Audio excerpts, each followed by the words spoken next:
السلام علیکم جی، کیا حال چال ہیں آپ سب لوگوں کے؟ میں امید کرتی ہوں کہ آپ سب بالکل ٹھیک ہوں گے، خیریت سے ہوں گے۔ ناول بخت بائی مہر النساء شاہ میر کی یہ 3rd ایپیسوڈ ہے۔ وہ اپنے گھر کے چھوٹے سے باغیچے میں گھاس پر بیٹھی تھی۔ پہلے یہ گھاس بہت گھنی تھی، لیکن جب سے عمر نے وہ چھوٹی سی سائیکل لی تھی، ان کے باغیچے کی گھاس اجڑ کے رہ گئی تھی۔ عمر کا جب دل کرتا وہاں سے گھاس کو اپنے چھوٹے چھوٹے ہاتھوں سے توڑتا، ایک شاپر میں جمع کرتا، اس شاپر کو سائیکل پہ لٹکاتا اور سیدھا نفیسہ کے پاس پہنچ جاتا۔ لے اماں، آج کا سودا لے آیا ہوں میں۔ وہ بالکل ساتھ والوں کے سرمد کی طرح بولتا، جیسے سرمد اپنی ماں کو سودا لا کے دیتا تھا۔ عمر بالکل اسی طرح نفیسہ کے محبوب باغیچے کی گھاس توڑ کے لاتا۔ وہ 1000 دفعہ کہہ چکی تھی کہ ان کو سودا نہیں چاہیے، وہ خود جا کے لے آئیں گی، لیکن عمر نے گویا نہ سننے کی قسم کھا رکھی تھی۔ اب تو 3 دنوں سے وہ گھاس بھی نہیں لایا تھا۔ وہ گھاس پہ ہاتھ پھیرتی ہوئی سوچ رہی تھی۔ ان کی بچپن کی سہیلی زرینہ ان کے ساتھ ہی گھاس پہ بیٹھی تھی۔ نفیسہ تم پریشان مت ہو، عمر ٹھیک ہو جائے گا، وہ ان کے گھٹنے پہ ہاتھ رکھتی بولی تھی۔ اور وہ کیس، اس کا کیا کروں میں؟ زری ادھورا چھوڑ دوں؟ اس لڑکی کو انصاف کی امید دلائی ہے میں نے، اس کے باپ سے وعدہ کر چکی ہوں میں، اس کے ماں کے آنسو مجھے سونے نہیں دیتے، اور وہ لڑکی 40 دن تک مختلف لوگوں سے حوث کا نشانہ بنتی رہی ہے، صرف اس لیے کیونکہ وہ 10 درندہ صرف انسان یہ دیکھنا چاہتے تھے کہ اس لڑکی کا ہونے والا بچہ ان 10 لوگوں میں سے کس کا ہوگا۔ میں اس بچی کو کیا جواب دوں؟ تم کیس مت چھوڑو، دیکھ لو، شاید عمر کا علاج پاکستان میں ہی ہو جائے۔ حیدرآباد کے ایک ڈاکٹر کو عمر کی رپورٹس دکھا چکی ہوں، کوئی بھی راضی نہیں ہوتا اس کیس میں ہاتھ ڈالنے کو۔ کراچی اور اسلام آباد میں بھی محسن بات کر چکا ہے، لیکن بے سود۔ امریکہ کے ایک سرجن ہیں، محسن کے دوست ہیں، انہوں نے حامی بھری ہے سرجری کے لیے۔ وہ چاہتے ہیں اگلے مہینے تک آ جاؤں میں عمر کو لے کے، لیکن میں کیا کروں، کیسے جاؤں؟ عمر نے مجھے آزمائش میں ڈال دیا ہے۔ وہ واقعی پریشان تھی، ان کی اس سے آنکھوں میں تکلیف تھی۔ تو کیا کرو گی اب تم؟ کیا تم عمر کو گود لینے پر پچھتا رہی ہو؟ اللہ نہ کرے میں کبھی عمر کے ہونے پہ پچھتاؤں، بس میں خود کو بالکل بے بس سمجھ رہی ہوں۔ اس وقت میں بہت مضبوط ہوں، لیکن عمر کی بیماری مجھے توڑ رہی ہے۔ کوئی بھی ماں اپنے بچے کی بیماری نہیں دیکھ سکتی، یہ اس کے لیے سب سے مشکل چیز ہوتی ہے۔ میں جب عمر کو دیکھتی ہوں نا، جب اس کو تکلیف ہوتی ہے، میرا جی چاہتا ہے میں ساری دنیا اپنے بیٹے پہ قربان کر دوں، بس کوئی اس کی یہ تکلیف دور کر دے۔ اس کی بیماری مجھے کھائے جا رہی ہے، میں کیا کروں؟ نفیسہ تم یہ کیس چھوڑ دو، عمر کو لے کے امریکہ چلی جاؤ۔ زری نے وہ بات کہہ دی تھی جو ابھی تک وہ خود بھی خود سے نہیں کہہ پائی تھی۔ اور وہ لڑکی، اس کا کیا ہوگا؟ تم جانتی تو یہ کتنا ہائی پروفائل کیس ہے، اس میں ملوث لوگ کوئی عام لوگ نہیں ہیں، کوئی آئی جی کا بیٹا ہے تو کوئی میجر کا، کوئی ایم پی اے کا بھتیجا ہے تو کوئی کسی بزنس ٹائکون کا بھانجا۔ میں غرور نہیں کری، لیکن یہ بتاؤ کیا کوئی اور وکیل ہے اس شہر میں جو یہ کیس لے گا؟ ان 10 لڑکوں نے مل کر 40 دن تک ایک لڑکی کے ساتھ زیادتی کی ہے۔ اس لڑکی کے ماں باپ سے میں وعدہ کر چکی ہوں کہ میں یہ کیس کسی صورت نہیں چھوڑوں گی۔ کیا کیا نہیں کیا ان لوگوں نے اس کیس کو ختم کرنے کے لیے۔ اس بچی کی ماں کو معذور کر دیا، اس کے باپ کی نوکری ختم کروا دی، ان کی عزت 2 کوڑی کی نہیں رہی اس معاشرے میں۔ ایسے میں ان کے پاس بس ایک ہی چیز ہے، ایک ہی فکرہ ہے جس کی خاطر وہ یہ سب برداشت کر رہے ہیں، انصاف۔ بس ایک یہی لفظ ان کی امید ہے، میں یہ بھی چھین لوں۔ بتاؤ نظری میں کیا کروں؟ تم تصویر کا ایک رخ دکھا رہی ہو، مجھے دوسرا رخ میں دکھاؤں تمہیں؟ وہ عام سی صورت والی مخلص عورت رسان سے بولی تھی۔ انہوں نے عمر کو اسکول سے نکلوا دیا، تمہارے بینک اکاؤنٹس فریز کروا دیے، روز جب تم کورٹ جاتی ہو تو ان کو بھیجے ہوئے گنڈے تمہیں ہراساں کرتے ہیں، آدھی رات کو تمہارے گھر کے شیشے توڑ جاتے ہیں، جب تم بیکری سے سامان لینے کے لیے اترتی ہو تو تمہاری گاڑی کو بیچ سڑک پہ جلا دیا جاتا ہے، کوئی بھی ڈاکٹر تمہارے بیٹے کا علاج نہیں کرتا، وہ درد سے تڑپتا رہتا ہے لیکن کوئی ڈاکٹر اس کو ایک پین کلر دینے کو تیار نہیں، اگلے ہفتے تک تمہارے گھر میں کھانے کا سامان بھی ختم ہو جائے گا، اور تمہارے پاس اتنے پیسے نہیں ہوں گے کہ تم عمر کا علاج اور گھر کا راشن ساتھ میں مینٹین کر سکو۔ نفیسہ نے ان کی باتوں پہ کرب سے آنکھیں میچ لی تھیں، آنسوؤں کا ایک گولا تھا جو گلے میں اٹک گیا۔ لیکن نہیں میری دوست، تم کیس مت چھوڑنا، یہ ضروری ہے، ان کو انصاف دلانا بہت آسان ہے، بہت سستا، ایک ہی قیمت ہے اس کی، بس ایک قیمت۔ وہ بہت سکون سے نارمل لہجے میں بول رہی تھیں۔ کیا؟ بتاؤ مجھے کیا قیمت ہے؟ نفیسہ کو ایک مہم سی امید نظر آئی تھی۔ عمر کی موت، بس یہی قیمت ہے اس کیس کو جیتنے کی۔ اور نفیسہ کو لگا تھا زری نے ان کے دل کو مٹھی میں لے لیا ہو۔ زری تمہاری زبان نہ مفلوج ہوئی؟ یہ سب کہنے سے پہلے شرم آنی چاہیے تمہیں، تم اتنی آسانی سے میری عمر کے لیے ایسا لفظ کیسے استعمال کر سکتی ہو؟ میں پچھلے 1 مہینے سے تمہیں محبت، نرمی، پیار ہر انداز سے سمجھا چکی ہوں نفیسہ، لیکن تمہاری سوئی ایک ہی جگہ اٹک گئی ہے۔ کیس کا کیا ہوگا؟ کیا تم نے یہ سوچا عمر کا کیا ہوگا؟ میں تمہاری دوست ہوں، تمہارا آئینہ، میں وہی بات کروں گی جس میں تمہارا فائدہ ہو، تمہاری بھلائی ہو، تمہاری خوشی ہو، اور یہ سب کچھ بس ایک انسان سے جڑے ہیں، عمر۔ لیکن ٹھیک ہے، اگر تمہیں پھر بھی کنویں میں کودنا چاہتی ہو تو ٹھیک ہے، میں ساتھ کودوں گی، جو بھی تمہارا فیصلہ ہے میں تمہارے ساتھ ہوں۔ تم دو چیزیں ساتھ ساتھ نہیں کر سکتی، کیس یا عمر میں سے کسی ایک چیز کو چننا پڑے گا۔ ویسے مجھے ایک بات بتاؤ، اگر عمر تمہاری سگی اولاد ہوتا کیا تم تب بھی اسی طرح سوچتی رہتی یا پھر 1 منٹ کے اندر فیصلہ کرتی؟ زری کی باتوں پر نفیسہ نے زخمی نظروں سے اس کو دیکھا تھا۔ ان کی آنکھوں میں درد تھا، بے بسی تھی۔ کیا تھا جو اس وقت اس مضبوط عورت کی آنکھوں میں نہیں تھا؟ میں یہ کیس نہیں چھوڑ سکتی، میں پاکستان کے ایک ایک شہر میں جاؤں گی، ایک ایک ہسپتال میں عمر کی رپورٹس لے کر جاؤں گی۔ کوئی تو ایسا ڈاکٹر ہوگا جو میری عمر کا علاج کرے گا، کوئی تو ہوگا جس کو اپنے فرض سے محبت ہوگی۔ میں ہار نہیں مانوں گی، عمر میری کمزوری نہیں ہے، وہ طاقت ہے میری۔ اور ایک اور بات، اور اگر عمر کی جگہ میری سگی اولاد ہوتی تب بھی میرے لیے فیصلہ لینا اتنا ہی مشکل ہوتا جتنا اب ہے، کیونکہ جس پیشے سے میں منسلک ہوں وہ بہت مقدس ہے، اس کا تقدس میرے لیے ہر چیز سے زیادہ اہم ہے۔ وہ یہ کہتی عمر کے کمرے کی جانب بڑھ گئی تھیں، جبکہ زری وہیں اسی آدھی اجڑی گھاس پر بیٹھی رہ گئی تھیں۔ اگلی صبح بہت ہی گرم طلوع ہوئی تھی، سورج تو جیسے اپنے تمام حساب بے پاک کرنے کو تھا۔ حالے اپنے کمرے میں کھڑی بال برش کر رہی تھی۔ اس نے سفید لمبی قمیص کے ساتھ سفید ہی ٹراؤزر پہن رکھا تھا، جبکہ سب دوپٹہ گلے میں جھول رہا تھا۔ سیاہ آنکھوں میں ہلکا سا کاجل لگا کے، پنک لپ ٹنٹ لگا کے وہ یونی جانے کو تیار تھی۔ جب ملازمہ نے اس کے دادا کا پیغام دیا، وہ اپنی اسٹڈی میں اس کا انتظار کر رہے تھے۔ حالے نے سر ہلا کے ملازمہ کو جانے کا اشارہ کیا اور خود پہ ایک آخری نظر ڈالتی مطمئن سی اسٹڈی کی جانب بڑھ گئی تھی۔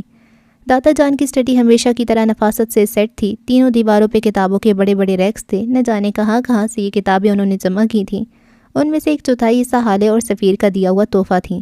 السلام علیکم دادا جان، اس نے سلام میں پہل کی تھی۔ وعلیکم السلام، کیسا ہے میرا بچہ؟ ٹھیک ہوں، آپ بتائیں؟ وہ ابھی دروازے پہ ہی کھڑی تھی۔ میں تمہیں دیکھ کے ٹھیک ہو گیا۔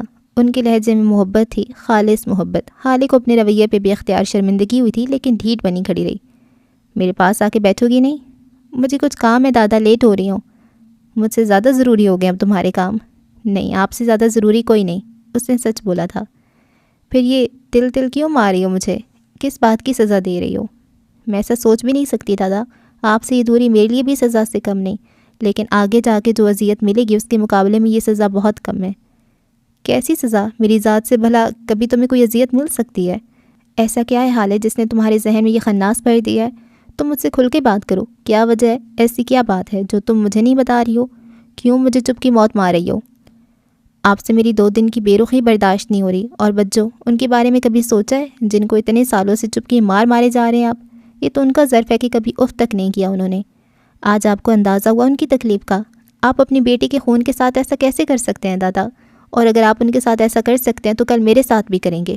اس سے بہتر ہے ہم دونوں ابھی سے فاصلہ رکھ لیں، کیونکہ آپ کا تو بعد میں پتہ نہیں مجھے بہت تکلیف ہوگی۔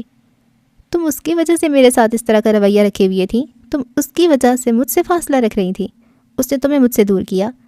میں 2 دن سے تمہارے منہ سے ایک لفظ سننے کو بےتاب ہوں۔ سوچ کے میرا ذہن مفلوج ہوا جا رہا ہے کہ ایسا بھی کیا ہو گیا کہ تم نے مجھ سے بات تک کرنی چھوڑ دی ہے، اور وجہ وہ مہرمہ وہاج ہے۔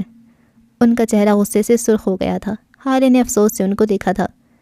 وہ صرف مہرمہ وہاج نہیں، مہرمہ نگین بھی ہے دادا جان۔ کبھی تو یہ وہاج نام کا ٹھپا ان کے نام سے ہٹا کے دیکھیں، وہ آپ کی نگین کا خون ہے، اس کا حق ہے آپ کی محبت پہ۔ کیوں کسی کا حق مار رہے ہیں آپ؟ ایک بار، بس ایک بار ان کے سر پہ ہاتھ رکھ دیں، وہ آپ کو مایوس کبھی نہیں کریں گی، وہ وہاج نہیں بنیں گی۔ وہ اب ان کے پاس رکھی کرسی پہ آ کے بیٹھ گئی تھی۔ چند لمحوں تک وہ کچھ بول نہیں سکے، اور جب بولے تو ان کے لہجہ ایک ہاری ہوئی انسان جیسا تھا۔ میں اس کو جب بھی دیکھتا ہوں مجھے وہ نگین یاد آتی ہے جس کو میں نے وہاج کی مار کی وجہ سے ہسپتال کے بستر پہ دیکھا تھا۔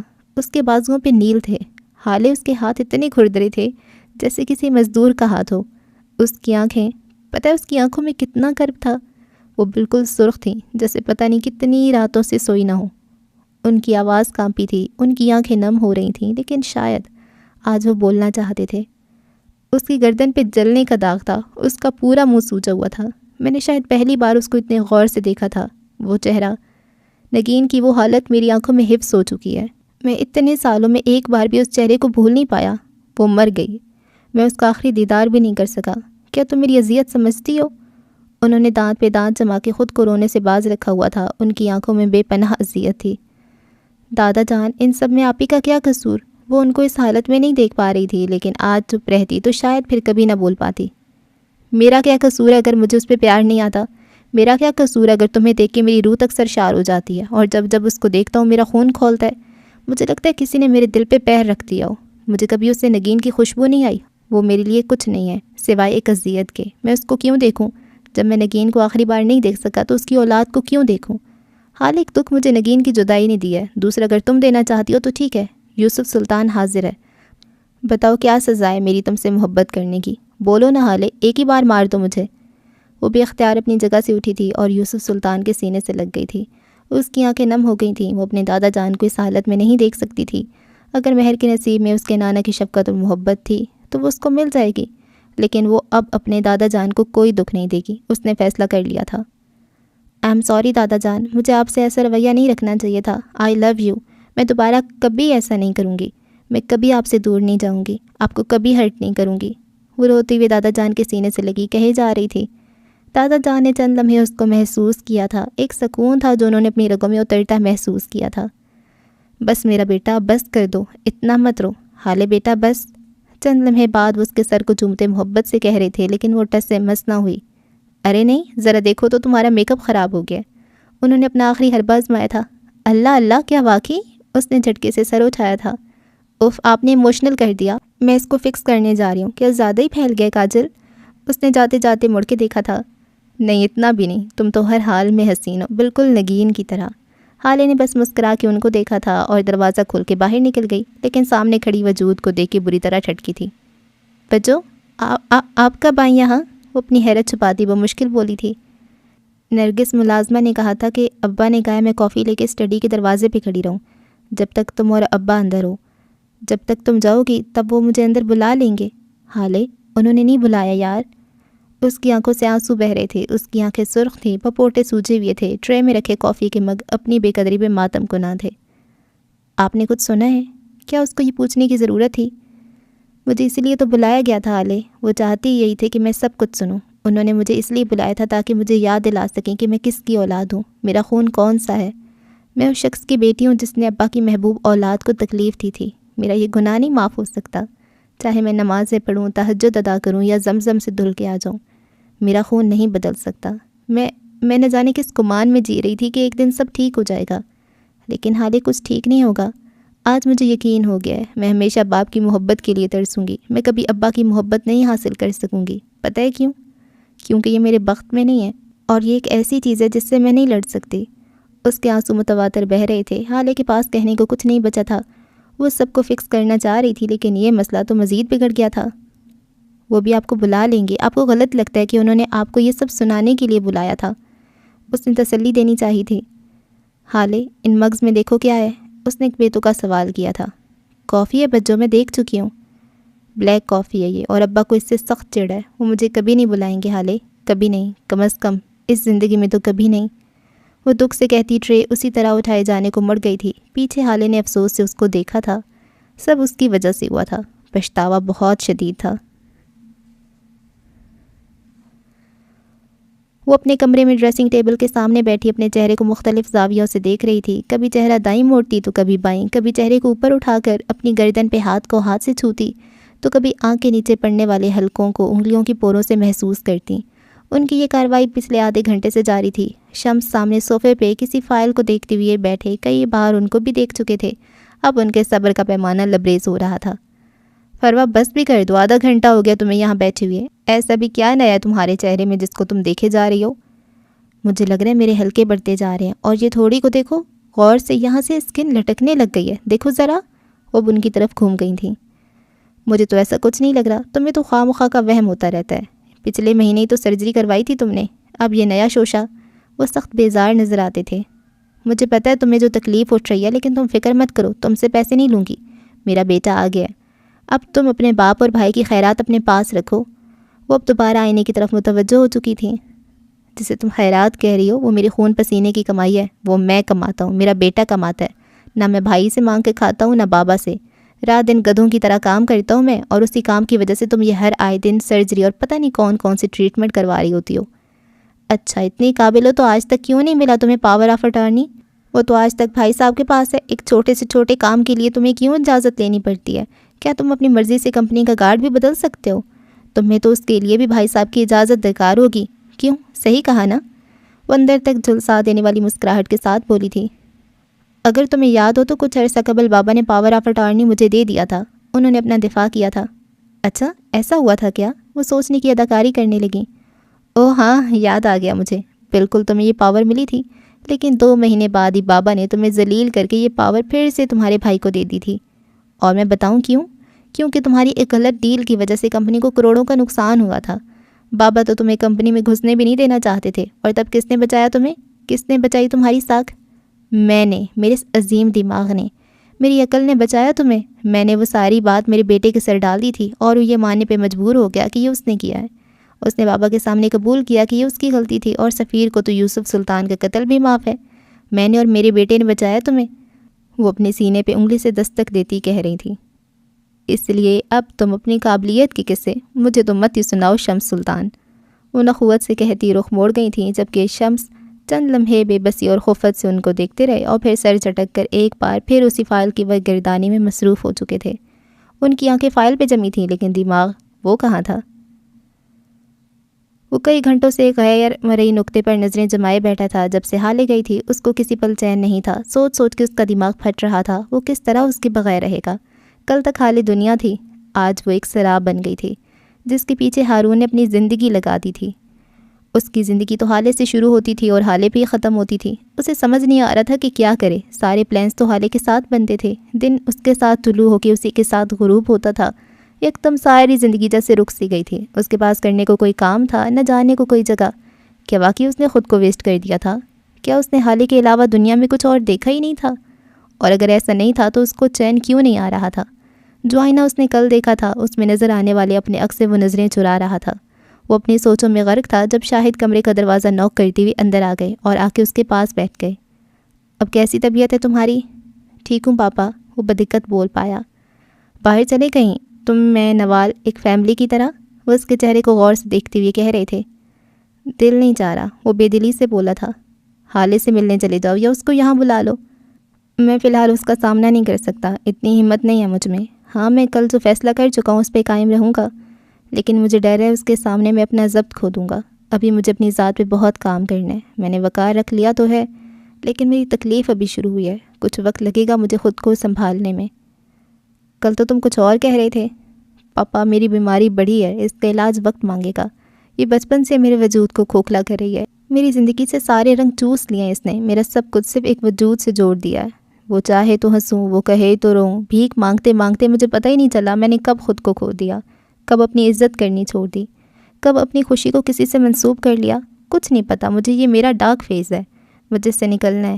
کیسے؟ میں نہیں جانتا۔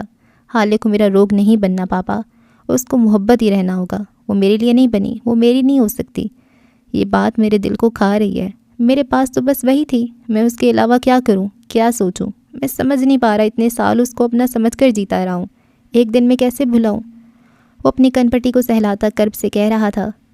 ہارون مت تو اتنی بڑی قربانی، جب برداشت نہیں ہو رہا تم سے، 1-2 دن کی بات نہیں ہے، یہ ساری زندگی کا سوال ہے۔ تم اس کے بغیر ایک پل نہیں رہ سکتے، اور اب تم اتنا بڑا فیصلہ کر رہے ہو، کیوں خود پہ ظلم کرتے ہو؟ تم نہیں ہو اتنے مضبوط، مت آزماؤ خود کو ہارون، نہیں لو اپنے صبر کا امتحان، تم اس کو نہیں بھول سکتے۔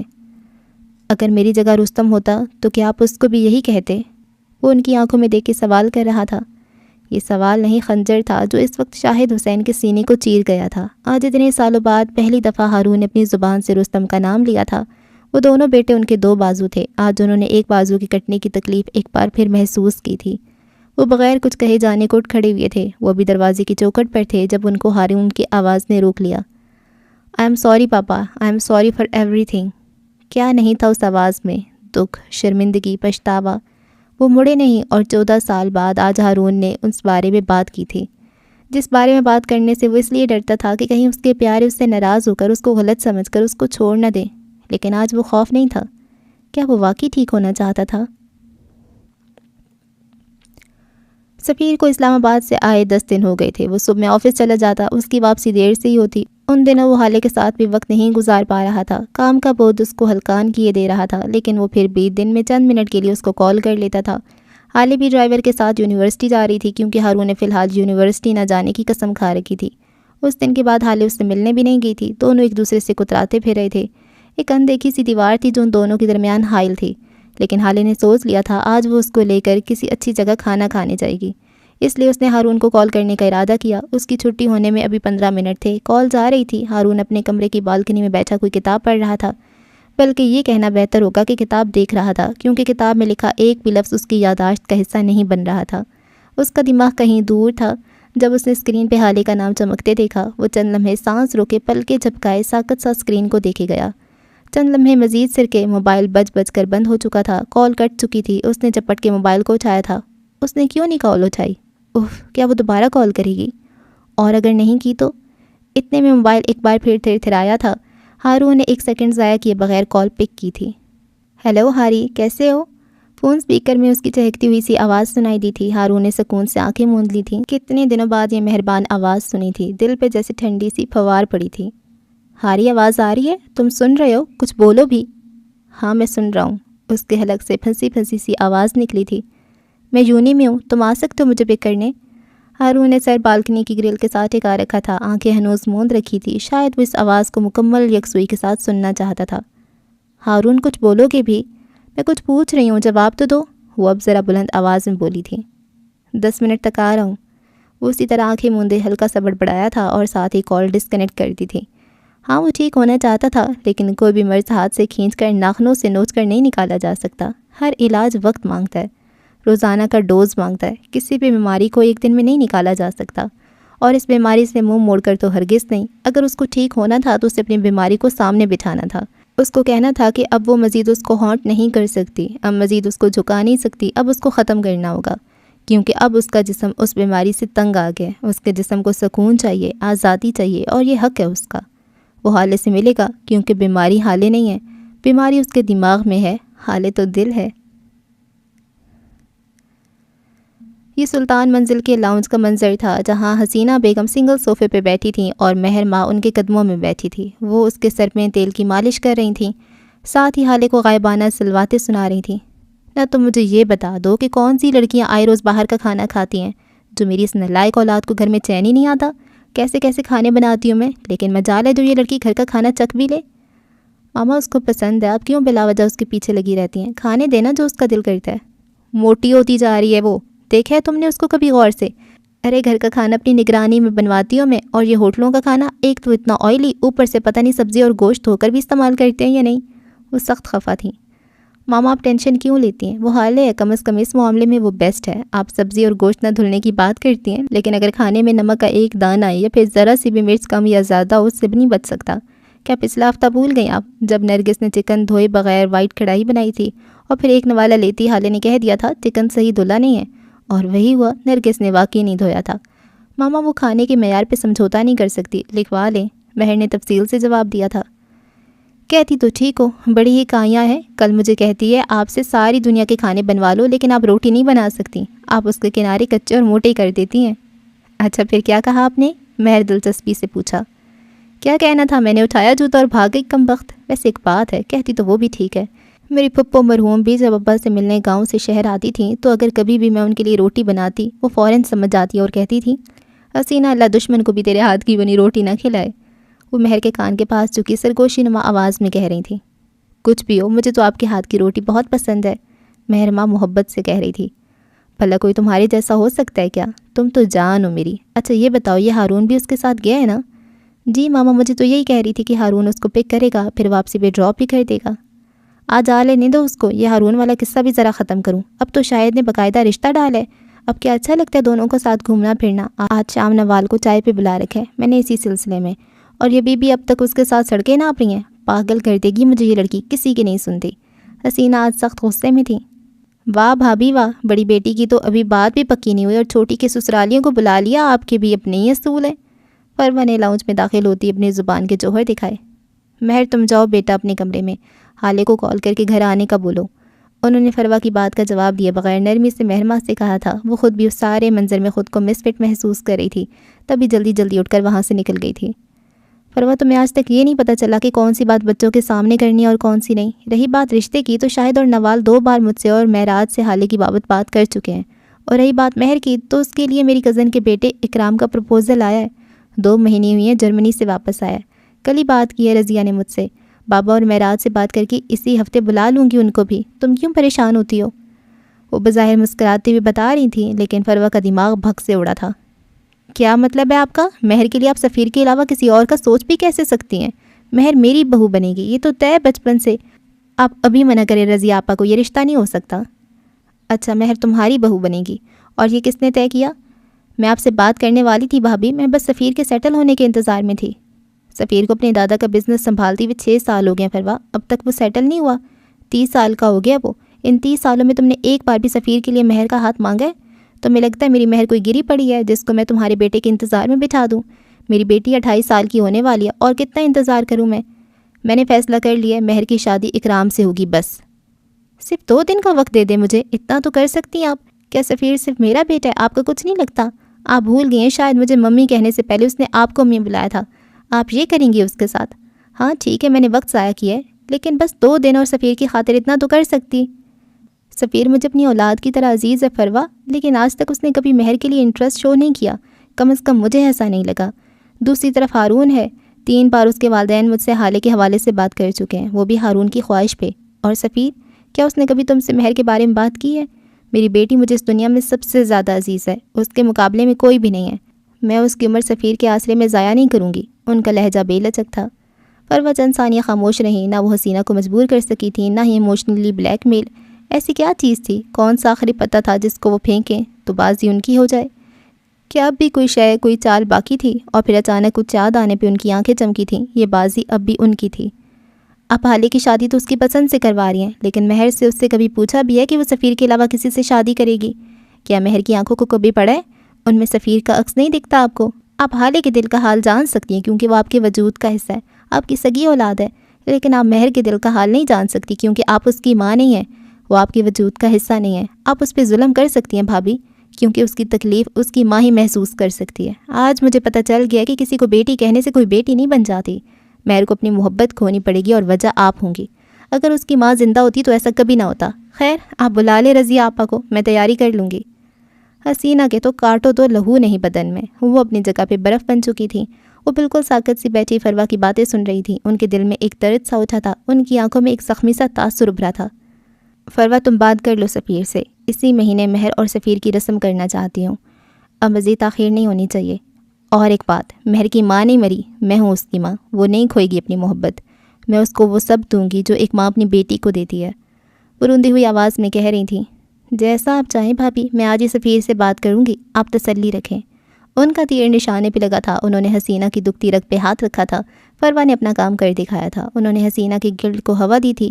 جو کام کوئی دلیل، کوئی مجبوری، کوئی محبت، کوئی دھمکی نہیں کر سکتی، وہ کام گلٹ کروا سکتا ہے۔ وہ یونیورسٹی کے گیٹ پہ کھڑی تھی جب ہارون کی گاڑی اس کے سامنے آن کھڑی ہوئی۔ ابھی وہ دروازہ کھول کر اندر بیٹھتی کہ اس نے سفیر کی سیاہ آڈی کو ہارون کی گاڑی کے بالکل قریب رکتے دیکھا۔ وہ دونوں ایک ساتھ باہر نکلے تھے۔ حالے نے اچنبے سے اپنے سامنے کھڑے سفیر کو دیکھا، جبکہ ہارون سفیر کو دیکھ کر ہارون کے قدم تھمے تھے۔ وہ اپنی گاڑی کے پاس ہی کھڑا ہو گیا تھا، آگے نہیں آیا تھا۔ آپ یہاں کیسے؟ مجھے بتایا کیوں نہیں؟ حالے حیرت سے پوچھ رہی تھی۔ تمہیں لینے آیا ہوں، سرپرائز دینا چاہتا تھا اس لیے نہیں بتایا۔ اس نے ہارون کو دیکھ لیا تھا، تب بھی نارمل سے لہجے میں بول رہا تھا، لیکن اس کے چہرے پر برہمی واضح تھی۔ لیکن میں نے تو ہارون کو بلایا، وہ مجھے لینے آیا ہے، آپ کو آنا تھا تو مجھے بتا دیتے۔ خیر، اب تو ہارون کے ساتھ لنچ کرنے جا رہی ہوں، اگر آپ بزی نہیں ہیں تو آپ بھی ہمیں جوائن کریں۔ وہ خوش دلی سے آفر کر رہی تھی۔ ہارون کی نظریں اپنے جوگرز پہ جمی تھیں، اس نے ایک بار بھی نظر اٹھا کر ان دونوں میں سے کسی کو نہیں دیکھا تھا۔ کیا مطلب ہے تمہارا میں تم لوگوں کو جوائن کروں؟ میں تمہیں لینے آیا ہوں، تم میرے ساتھ جانے سے انکار کر رہی ہو؟ کیا یہ کہنا چاہ رہی ہو تم ہارون کی وجہ سے مجھے واپس بھیج دو گی تم؟ سفیر کے تاثرات سخت ہو چکے تھے۔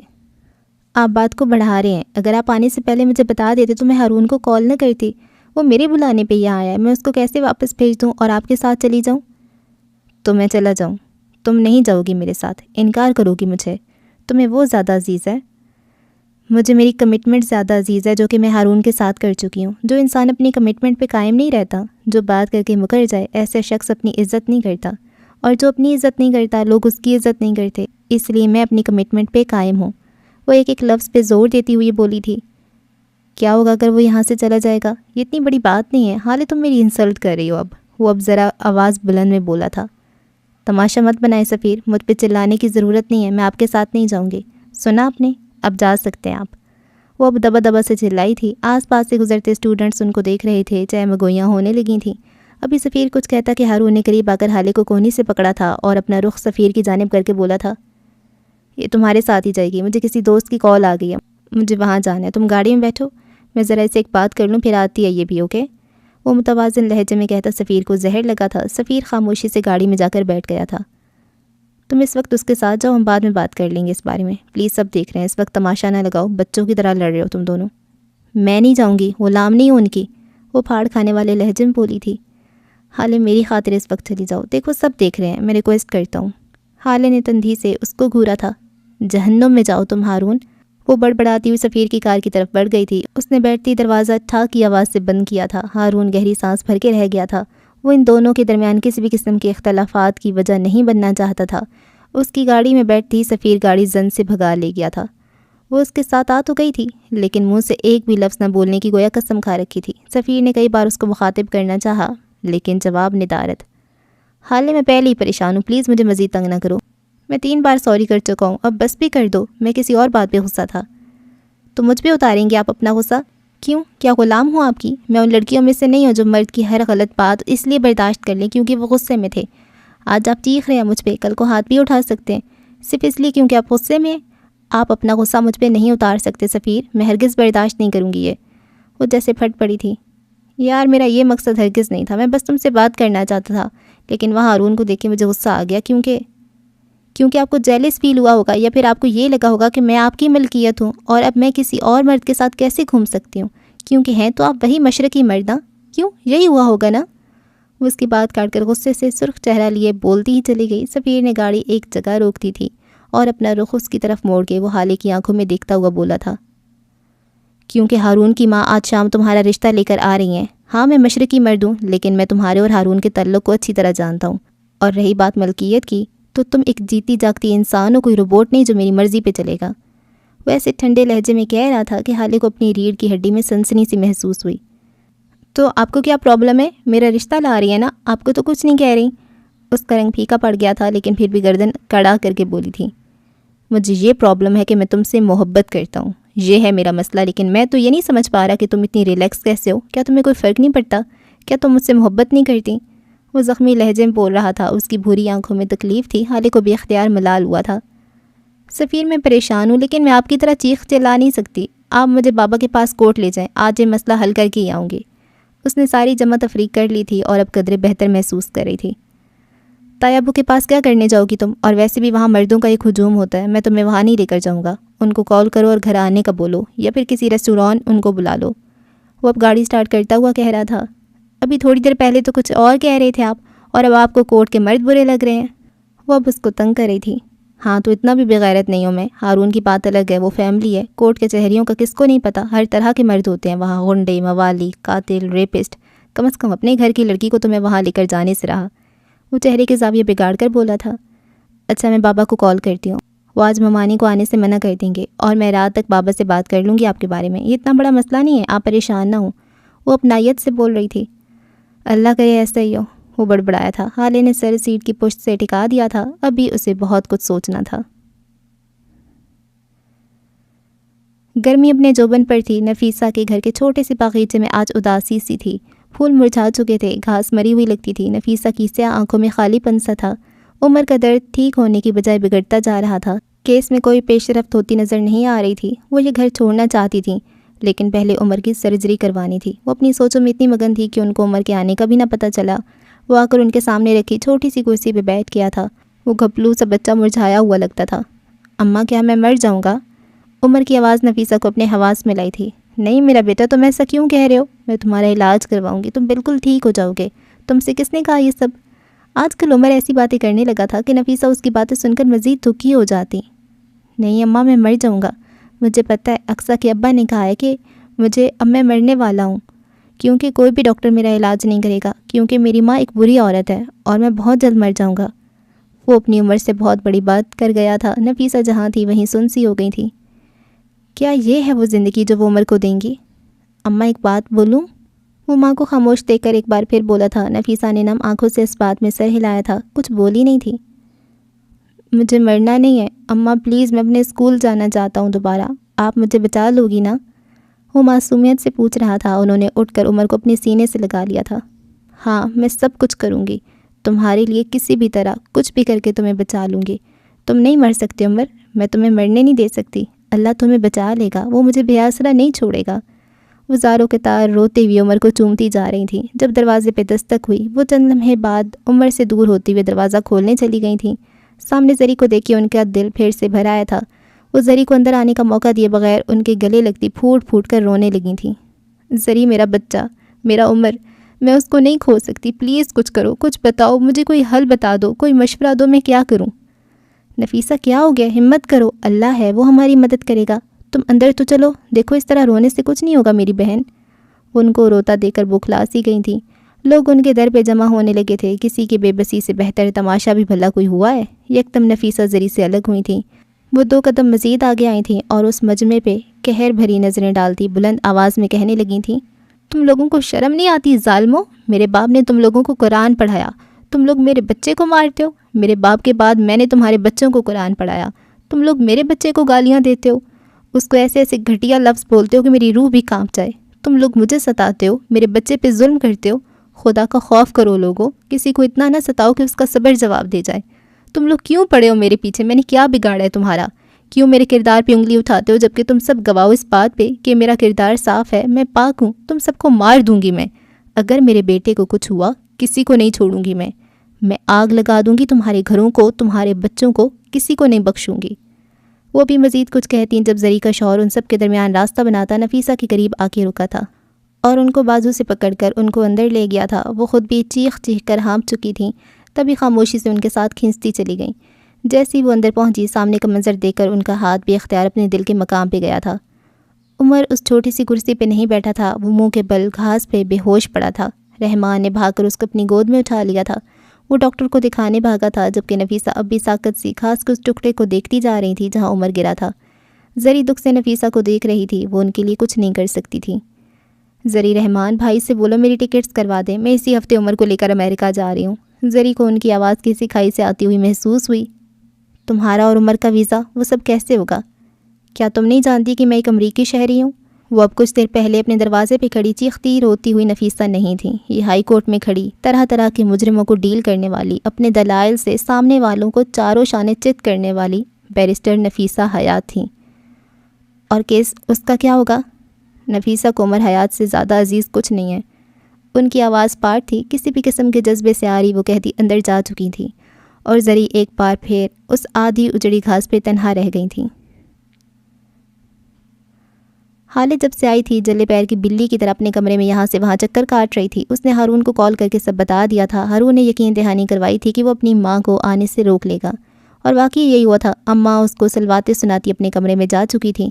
مہر کافی دیر سے بیڈ پہ بیٹھی اس کی بے چینی نوٹ کر رہی تھی، لیکن خاموش تھی۔ وہ چاہتی تھی حالے خود بتائے۔ حالے کیا ہوا ہے؟ کوئی مسئلہ ہے؟ یہاں ہو میرے پاس؟ آخرکار اس نے پوچھ لیا تھا۔ آپ ہی بہت بڑا مسئلہ ہو گیا، بس بابا کا ویٹ کر رہی ہوں، وہی ہینڈل کر سکتا ہے یہ مسئلہ۔ وہ سخت پریشان تھی۔ ایسا بھی کیا ہو گیا جو تم اتنی پریشان ہو؟ اور اگر کوئی مسئلہ ہے تو مجھے بتاؤ، حسینہ نے کمرے میں داخل ہوتے پوچھا تھا۔ کچھ نہیں اماں، آپ رہنے دیں۔ حالے بتا دو نا ماما کو، بابا بھی تو ماما کو ہی بتا دیں گے، وہ جب تک نہیں آتے ماما سے شیئر کر لو یا مجھے بتا دو۔ مہر کی فکر مند سی آواز آئی تھی۔ نہ، تم مجھے یہ تو بتاؤ نا ذرا کہ تم یہ ہارون کے ساتھ روڈ ناپنا کب چھوڑو گی؟ جب نوال آ کر تمہارے سر پہ ہارون کے نام کی چادر ڈال دے گی تب، یا پھر جب پورا خاندان باتیں بنانا شروع کر دے گا تب؟ اماں کو اصل کیس تو اب یاد آیا تھا۔ مہر نے ڈرائی فروٹس کا بول اپنی گود میں رکھ لیا تھا۔ وہ جانتی تھی اب کیا ہوگا۔ اماں میں ہارون سے شادی نہیں کروں گی، وہ اپنی تمام ہمت جمع کرتی بولی تھی۔ اچھا تو پھر بلاؤں ملکہ الزبیتھ کے بیٹے کو، اس سے تو کر لوگی نا؟ انہوں نے اس کی بات کو مذاق میں اڑا دیا تھا، جبکہ مہر کی مسکراہٹ سمٹی تھی۔ وہ جانتی تھی حالے ایسا مذاق نہیں کرتی۔ اماں میں سیریس ہوں، میں ہارون سے شادی نہیں کروں گی، وہ بس میرا دوست ہے اور وہی رہے گا۔ اب کہ انہوں نے ٹھہر کے اس کو دیکھا تھا، اس کے انداز میں کچھ ایسا تھا جو پہلے کبھی ان کو محسوس نہیں ہوا تھا۔ تو پھر کس سے کرو گی؟ انہوں نے سنجیدگی سے سوال کیا تھا۔ سفیر سے، میں سفیر سے شادی کروں گی۔ کیا بکواس ہے یہ؟ منہ بند رکھو اپنا، کسی نے سن لیا تو غضب ہو جائے گا، وہ غصے سے چلا کر کہہ رہی تھی، جبکہ دوسری طرف مہر کو اپنی سانس سینے میں اٹکتی محسوس ہوئی تھی۔ اس نے اپنے دل کی دھڑکن رکتی محسوس کی تھی۔ اس کا چہرہ لٹھے کی مانند سفید ہو چکا تھا۔ اس کا دل چاہا تھا وہ اٹھ کر حالے کے منہ پہ ہاتھ رکھتے، لیکن اس کی ٹانگوں میں جان نہیں تھی۔ اماں کیا ہو گیا آپ کو؟ اس میں بکواس والی کیا بات ہے؟ میں ان کو پسند کرتی ہوں اور وہ بھی مجھ سے شادی کرنا چاہتے ہیں، انہوں نے خود کہا ہے۔ ایسا وہ جھنجھلاتے ہوئے بولی تھی۔ مہر کا پورا وجود زلزلوں کی زد میں تھا، اس کا جسم کانپ رہا تھا، اس کے کانوں میں بس ایک ہی آواز گونج رہی تھی، وہ بھی مجھ سے شادی کرنا چاہتے ہیں، وہ بھی شادی، وہ بھی مجھ سے شادی۔ اس کا ذہن اس جملے پہ اٹک گیا تھا۔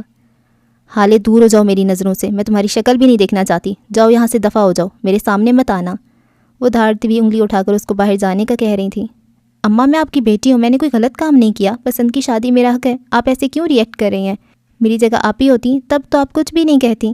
وہ نم آنکھیں لیے دکھ سے کہہ رہی تھی، اور سارا مسئلہ تو یہی تھا کہ اس کی جگہ مہر ماہ کو ہونا چاہیے تھا۔ حالے فروہ کبھی تمہیں اپنی بہو نہیں بنائے گی۔ وہ یہ نہیں کہہ سکیں کہ فروہ صرف مہر کو اپنی بہو بنائے گی، وہ کبھی تمہیں تسلیم نہیں کرے گی، اس کو نفرت ہے۔ وہ یہ نہیں کہہ سکیں کہ اس کو صرف مہر سے محبت ہے، تم سے۔ میری بچی، یہ تم نے خود کو کہاں پھنسا دیا؟ یہ تم نے کیا کر دیا ہے؟ کیا کر دیا تم نے؟ وہ سر دونوں ہاتھوں میں گرائے صوفے پہ ڈھیسی گئی تھی، ان کی آواز شکست خوردہ سی تھی۔ آپ سمجھائیں نا اماں کو، چچی جان ایسی نہیں ہے، آپ کچھ بول کیوں نہیں رہی؟ وہ مہر کے قریب آ گئی تھی۔ مہر نے خالی آنکھوں سے اس کو دیکھا تھا، اے سی کی ٹھنڈک کے باوجود اس کے ماتھے پہ پسینہ آ گیا تھا، اس کی زبان مفلوج ہو گئی تھی۔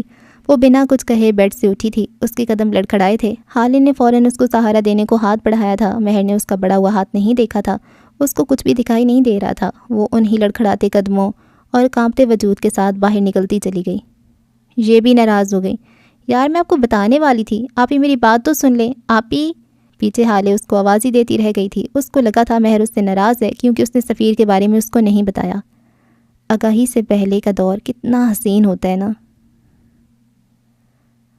مغرب کو قضا ہوئے کئی ساعتیں ہو چکی تھیں۔ حالے اپنے کمرے میں بیٹھی تھی جب اس کو معراج صاحب کی گاڑی کی آواز سنائی دی۔ اس کے دل کو جیسے قرار آ گیا تھا، وہ بھاگتی ہوئی نیچے گئی تھی۔ ابھی انہوں نے گاڑی پورچ میں کھڑی کی تھی۔ حالے ہانپتی ہوئی ان کے قریب آئی تھی، اس کا سانس پھولا ہوا تھا۔ معراج نے اس کو اچنبے سے دیکھا تھا۔ کیا ہوا؟ سب ٹھیک تو ہے؟ سانس کیوں پھولا ہوا ہے تمہارا؟ انہوں نے اس کو دیکھتے ہوئے سوال کیا تھا۔ مجھے آپ سے بات کرنی ہے بابا، بہت ضروری بات، لیکن یہاں نہیں، میرا مطلب گھر پہ نہیں، کہیں باہر۔ وہ جلدی بول رہی تھی۔ اچھا چلو باہر پارک میں چل کے بات کرتے ہیں۔ حالے نے اس بات میں سر ہلایا تھا۔ معراج دروازے کی طرف بڑھ رہے تھے۔ حالے ان سے 2 قدم کے فاصلے پہ ان کے پیچھے چل رہی تھی۔ پارک یہاں سے 10 منٹ کی واک پہ تھا۔ ان 10 منٹ میں انہوں نے حالے سے چھوٹی کئی مختلف باتیں کر لی تھیں۔ پارک پہنچ کر وہ حالے کے ساتھ ایک خالی بینچ پہ بیٹھ گئے تھے۔ پارک میں اس وقت رش ہو گیا تھا، بچے اپنے والدین کا ہاتھ پکڑے یہاں سے وہاں اچھلتے کودتے پھر رہے تھے۔ کچھ نوعمر لڑکے لڑکیاں جھولے جھول رہے تھے، تو کچھ اپنی فیملی کے ساتھ نرم سی گھاس پہ دری بچھائے خوش کپیوں میں مصروف تھے۔ حالے کو بھی اختیار ان سب پہ رشک آیا تھا، وہ سب کتنے سکون میں تھے۔ تو تم ہارون سے شادی نہیں کرنا چاہتی؟ معراج نے بات کا آغاز کیا تھا۔ حالے جو کہ گردن موڑے کسی عمر رسیدہ کپل کو دیکھنے میں مشغول تھی، کرنٹ کھا کر مڑی تھی۔ اس کی آنکھوں میں بے تحاشا حیرت تھی۔ آپ کو کیسے پتا؟ وہ اپنی حیرت چھپاتی بمشکل بول پائی تھی۔ سمپل، انہوں نے کندھے اچکائے تھے۔ آج شام نوال ہارون کا پروپوزل لے کر آنے والی تھیں، لیکن تم نے ہارون سے کہہ کر ان کو آنے سے منع کر دیا۔ تمہاری امی یعنی کہ ہماری بیگم نے ہمیں کال کر کے یہ بتا دیا کہ تم نہیں چاہتی کہ ہارون کی امی آج گھر آئیں۔ تم نے 4 گھنٹوں میں 9 بار مجھے کال کر کے پوچھا ہے کہ میں کب آ رہا ہوں، اور تمہیں مجھ سے کوئی ضروری بات کرنی ہے۔ اور آخری بات، واک کے درمیان تمہیں 2 بار ہارون کی کال موصول ہوئی، لیکن تم نے ریسیو نہیں کی۔ سو میرے حساب سے تو یہی بات ہے، لیکن اگر کوئی اور بات ہے تو تم مجھے بتا سکتی ہو۔ بابا آئی ایم شیور آپ کسی بنگالی بابا سے کلاسز لے رہے ہیں، میں مان ہی نہیں سکتی یہ سب آپ کی آبزرویشن ہے۔ آئی کانٹ بلیو اٹ یار، آپ کو کیسے پتہ ہوتا ہے ہمیشہ؟ معراج اس کی بات پہ دل کھول کر ہنسے تھے۔ ان کو ہنستا دیکھ کر حالے بھی مسکرا دی۔ خیر مجھے یہ بتاؤ تم انکار کیوں کر رہی ہو؟ وجہ کون ہے؟ وہ اب اصل موضوع کی طرف آئے تھے۔ آپ کو یہ پوچھنا چاہیے کہ وجہ کیا ہے؟ وہ کیا پہ زور دیتی بولی تھی۔ تمہیں لگتا ہے میں اس وقت ٹائم ویسٹ کرنے کی موڈ میں ہوں؟ میں بلڈ پریشر اور شوگر کا مریض ہوں بیٹا، مجھے اس وقت سخت بھوک لگی ہے، مجھے اپنی دوائی لینی ہے، لیکن میں یہ مسئلہ حل کر کے یہاں سے اٹھنا چاہتا ہوں۔ تمہاری 9 کالز نے مجھے بے انتہا پریشان کیا ہوا ہے، اس لیے میں کیا کے چکر میں وقت ضائع نہیں کر سکتا۔ تو مجھے یہ بتاؤ وجہ کون ہے؟ وہ رسان سے کہہ کر سوالیہ نظروں سے حالے کو دیکھنے لگے۔ حالے بغیر کچھ کہے وہاں سے اٹھی تھی اور پارک میں موجود چھوٹے سے فوڈ پوائنٹ کی طرف بڑھ گئی۔ تھوڑی دیر بعد جب وہ واپس آئی تو اس کے ہاتھ میں ایک پانی کی بوتل، 2 شوگر فری بسکٹس کے پیکٹس اور ایک انرجی ڈرنک تھا۔ اس نے قریب آ کر خاموشی سے ساری چیزیں لکڑی کے اس بینچ پہ رکھتی تھیں۔ خود اپنے بیگ میں کچھ ڈھونڈنے لگی تھی اور پھر اگلے ہی سیکنڈ اس کے ہاتھ میں کچھ ٹیبلٹس تھیں۔ اس نے بسکٹ کا پیکٹ کھولا تھا اور ایک بسکٹ نکال کے ان کے ہاتھ میں رکھ دیا تھا۔ وہ بھی بغیر کچھ کہے کھانے لگے تھے۔ اگلے کچھ منٹس میں انہوں نے سارے بسکٹس کھا لیے تھے۔ اب اس نے کچھ ٹیبلٹس ان کی ہتھیلی پہ رکھی تھیں اور پانی کی بوتل کھول کر ان کے سامنے کی تھی۔ انہوں نے اسی خاموشی کے ساتھ ان کو نگل لیا تھا۔ تم یہ دوائیاں اپنے ساتھ رکھتی ہو؟ ان کو خوشگوار حیرت ہوئی تھی۔ بابا، میرے لیے آپ اور آپ کی صحت ساری دنیا سے زیادہ اہم ہے۔ ساری دنیا جائے بھاڑ میں، اگر حالے کے ساتھ معراج سلطان ہے تو اس کو کسی دوسرے انسان کی ضرورت نہیں ہے۔ آپ میرا سپورٹ سسٹم ہے بابا، آپ میرے دوست ہیں، آپ حالے کی جان ہیں۔ وہ ان کی آنکھوں میں دیکھتی ان کو باور کروا رہی تھی۔ ہاں میں جانتا ہوں تمہیں اب میری سپورٹ چاہیے ہوگی، اس لیے کری ہو نا یہ میلو ڈرامہ، لیکن بیٹا تمہیں یہ سب کرنے کی کیا ضرورت ہے؟ میں ویسے بھی تمہیں سپورٹ کرتا، تم نے خواہ مخواہ اپنے پیسے ضائع کر دیے۔ جب انسان کا بینک اکاؤنٹ خالی ہونے والا ہو تو اس کو پیسے خرچ کرتے وقت احتیاط کرنی چاہیے۔ وہ دبی دبی سی مسکراہٹ کے ساتھ بولے تھے، لیکن حالے نہیں مسکرا سکی، وہ اب بھی سنجیدہ تھی۔ وجہ سفیر سلطان ہے بابا۔ وہ ناخن سے بینچ کی نم لکڑی کو کھرچتی کافی دیر بعد بولی تھی۔ وہ ان کی طرف نہیں دیکھ رہی تھی، لیکن وہ جانتی تھی وہ چونکے تھے۔ وہ وجہ ہے یا محبت؟ اور اگر محبت ہے تو یک طرفہ ہے، یا وہ بھی یہی سب محسوس کرتا ہے؟ وہ خود کو سنبھال چکے تھے، تبھی نارمل سے لہجے میں پوچھ رہے تھے، اور پھر حالے نے ان کو ساری کہانی بتا دی۔ آخر میں انہوں نے ایک گہری سانس بھری تھی اور اس کی طرف دیکھ کر بولے تھے، تم نے شہد کی مکھی کے چھتے میں ہاتھ دے دیا بیٹا۔ وہ عورت فروا، وہ ایک چلتا پھرتا فتنہ ہے، جان دے دے گی لیکن مانے گی نہیں۔ خیر میں تمہارے ساتھ ہوں، جو ہوگا دیکھا جائے گا، بس میں بابا سے بات کر لوں ایک بار۔ مجھے پتا تھا آپ مان جائیں گے، اور رہی چچی جان تو ان کو سفیر دیکھ لیں گے، وہ چہکتی ہوئی بولی تھی اور بینچ سے اٹھ کھڑی ہوئی تھی۔ ایک اور بات بابا، آج شام ہی میں نے آپ کے اکاؤنٹ سے 3 لاکھ روپے نکال لیے تھے اور ان کو اپنے اکاؤنٹ میں ڈلوا دیا تھا۔ ان کی مسکراہٹ غائب ہوئی تھی۔ تمہیں میرا کوڈ کیسے پتہ چلا؟ نہیں مجھے بالکل نہیں پتا کہ آپ کے ATM کا کوڈ میرا نام ہے، وہ تپانے والی مسکراہٹ سے بولتی آگے بڑھ گئی تھی۔ میں تمہیں سو کروں گا حالے، وہ پیچھے سے چلائے تھے۔ موسٹ ویلکم بابا، وہ مڑے بغیر بولی تھی۔ سلطان منزل میں ایسا بوجھل سناٹا تھا کہ دل کو چیرے جاتا تھا۔ مہر ماں جب سے حالے کے کمرے سے نکلی تھی، اپنے کمرے میں جا کے بند ہو گئی تھی۔ اس کے کان سائیں سائیں کر رہے تھے، حالے کی باتیں اس کے ذہن سے چپک کر رہ گئی تھیں۔ اس کو اپنا دل درد سے پھٹتا محسوس ہو رہا تھا۔ وہ رونا چاہتی تھی لیکن اس کی آنکھیں خشک تھیں۔ وہ کافی دیر سے اس سنگل صوفے پہ ایک ہی پوزیشن میں بیٹھی ہوئی تھی جب اس کے کمرے کے دروازے پہ دستک ہوئی۔ کون ہے؟ اس نے بیٹھے بیٹھے پوچھا تھا۔ آپ ہی میں ہوں حسن، پلیز دروازہ کھولیں، میں بور ہو رہا ہوں۔ وہ چڑیل بابا کے ساتھ اکیلی چلی گئی ہے، مجھے پوچھا بھی نہیں۔ حسن اس وقت جاؤ یہاں سے پلیز، مجھے نیند آ رہی ہے، ڈسٹرب نہ کرو، وہ روندی ہوئی آواز میں بولی تھی۔ آپ ہی میں بالکل بھی زیادہ بات نہیں کروں گا، بس تھوڑا تھوڑا بولوں گا، پلیز آنے دینا۔ حسن جاؤ یہاں سے، مجھے تنگ نہ کرو۔ جی آپ ہی، جیسا آپ کہیں۔ وہ منہ بسورے خاموشی سے چلا گیا تھا۔ مہر ماں اس وقت کم از کم کسی کے نخرے نہیں اٹھا سکتی تھی، یہ طے تھا۔ وہ دونوں اس وقت شہر کے مہنگے ترین ریسٹورانٹ میں بیٹھے کھانا کھا رہے تھے۔ یہ دعوت سفیر کے واپس آنے کی خوشی میں تھی۔ فرواد سفیر سے مہر کے بارے میں بات کرنا چاہتی تھیں، اس لیے انہوں نے سفیر کو یہاں بلایا تھا۔ تھوڑی دیر یہاں وہاں کی باتیں کرنے کے بعد اب اصل مدعے پہ آئی تھی۔ سفیر میں چاہتی ہوں اب تم شادی کر لو، تمہارا کریئر سیٹ ہو گیا ہے، تم اپنے قدموں پہ کھڑے ہو، تمہاری ایک پہچان ہے۔ اب تمہیں ایک لائف پارٹنر کی ضرورت ہے جو تمہارے ساتھ قدم سے قدم ملا کر چلے۔ تم نے اس بارے میں کیا سوچا ہے؟ وہ کھانا کھا چکی تھیں اور اب مکمل طور پہ سفیر کی طرف متوجہ تھیں۔ سفیر نے چاولوں کا چمچ منہ میں ڈالا تھا، ان کو اچھی طرح چبایا تھا۔ سامنے پڑا پانی کا گلاس اٹھا کر 2 گھونٹ پانی پیا، اس کے بعد بولنا شروع کیا تھا۔ میں بھی آپ سے یہی بات کرنا چاہتا تھا، مجھے لگتا ہے مجھے شادی کر لینی چاہیے، اور اب تو آپ بھی یہی چاہتی ہیں۔ پھر بتائیں کب بات کریں آپ بڑی امی سے؟ وہ میز پہ آگے کو ہو کے اپنی ماں کی آنکھوں میں دیکھتا سکون سے پوچھ رہا تھا۔ بھابھی سے میری بات ہوئی ہے اس بارے میں، وہ مہر کو جلد رخصت کرنا چاہتی ہیں۔ ویسی دیسی مائیں جن کو لگتا ہے بیٹی اگر 24 کا ہندسہ پار کر چکی ہے تو اب بس اس کی شادی کر دو۔ ان کو یہ نہیں پتہ ہوتا کہ لائف تو بھی شروع ہوئی ہے، ابھی تو بیچاری لڑکی کو اپنے لیے وقت ملے۔ لیکن خیر، وہ ہاتھ جھلاتی ہوئی کہہ رہی تھیں، مہر کے لیے اکرام کا رشتہ آیا تھا، میں نے بھابھی سے کہا ہے ان کو منع کر دیں۔ لیکن کیوں؟ اکرام بہت اچھا لڑکا ہے، جرمنی میں اچھی جاب ہے، اپنا گھر ہے، یہ رشتہ تو پرفیکٹ ہے مہر کے لیے۔ آپ لوگوں نے مہر سے پوچھا ہے یا پھر خود ہی انکار کر دیا؟ اس کے ابرو تفکر سے اکٹھے ہوئے تھے، اس کے لہجے میں سادگی تھی، فکر تھی، جبکہ فروا کے چہرے کا رنگ یکدم بدلا تھا۔ کیا بکواس کر رہے ہو؟ مہر کا رشتہ اس سے کیسے ہو سکتا ہے؟ اس کی شادی تو تم سے ہوگی، اس لیے تو انکار کیا ان کو۔ وٹ دی ہیل ممی، وہ چلایا۔ آس پاس ٹیبل پہ بیٹھے لوگ ان کو دیکھنے لگے تھے۔ سفیر نے ایک طائرانہ نظر ان سب پہ ڈالی تھی اور اپنی آواز ذرا ہلکی کر لی۔ میں مہر سے شادی نہیں کر سکتا، میں نے کبھی اس کو ایسی نظر سے دیکھا ہی نہیں، آپ کو چاہیے کہ سوچ سمجھ کے بولیں۔ وہ دبا دبا سا غرایا تھا۔ سفیر اگر یہ کوئی مذاق ہے تو بہت گھٹیا۔ کیا ہو گیا تمہیں؟ وہ تمہاری اتنی اچھی دوست ہے، تم دونوں کی اچھی انڈرسٹینڈنگ ہے، اور رہی بات نظر کی تو مرد کی نظر کا کیا ہے، بدل بھی سکتی ہے۔ تم اب اس کو اپنی فیوچر وائف کی نظر سے دیکھنا شروع کر دو، کیونکہ مہر کے علاوہ میری بہو اور کوئی نہیں بنے گی۔ وہ کرسی کی پشت سے ٹیک لگائے چمکتی آنکھوں سے کہہ رہی تھیں جیسے سفیر کا انکار ان کے لیے کوئی اہمیت ہی نہ رکھتا ہو۔ یہ آپ کیا کہہ رہی ہیں؟ مہر میرے لیے بہنوں جیسی ہے ممی، وہ میری دوست ہے، کزن ہے، ہماری بہت اچھی انڈرسٹینڈنگ ہے، لیکن اس کا مطلب یہ ہرگز نہیں ہے کہ میں اس سے شادی کر لوں۔ یہ کبھی بھی نہیں ہوگا ممی، نیور۔ آپ اپنے دماغ سے یہ بات نکال دیں۔ ابھی تھوڑی دیر پہلے تو تم کہہ رہے تھے کہ میں تمہاری بڑی امی سے بات کروں، وہ کیا تھا بتانا پسند کرو گے؟ وہ سرد سی آواز میں بولی تھی۔ ممی میں نے حالے کے حوالے سے بات کرنے کو کہا تھا، وہ حالے پہ زور دیتے ہوئے بولا تھا۔ فروا جہاں تھیں وہیں سن ہو گئی تھیں، گویا برف کا مجسمہ بن گئی ہوں۔ اس کا رشتہ تو ہارون سے ہونے والا ہے، آج نوالا آنے والی تھی، میں نے تمہیں کال کر کے بتایا تو تھا، تم شاید بھول گئے ہو۔ وہ تھوڑی دیر بعد سنبھل کے بولی تھی۔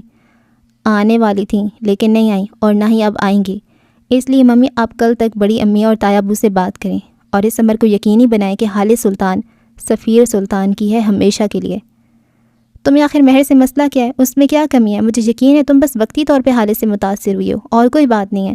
تم کچھ دن مزید سوچو اس بارے میں، ہم کچھ دن بعد بات کریں گے جب تک تمہاری رائے بدل چکی ہوگی۔ ممی یہ میری رائے نہیں ہے، محبت ہے۔ I am in love with her, اور محبت نہیں بدلتی۔ آپ مجھے کچھ دن نہیں کچھ سال بھی مزید دے دیں، میں تب بھی اسی کا نام لوں گا۔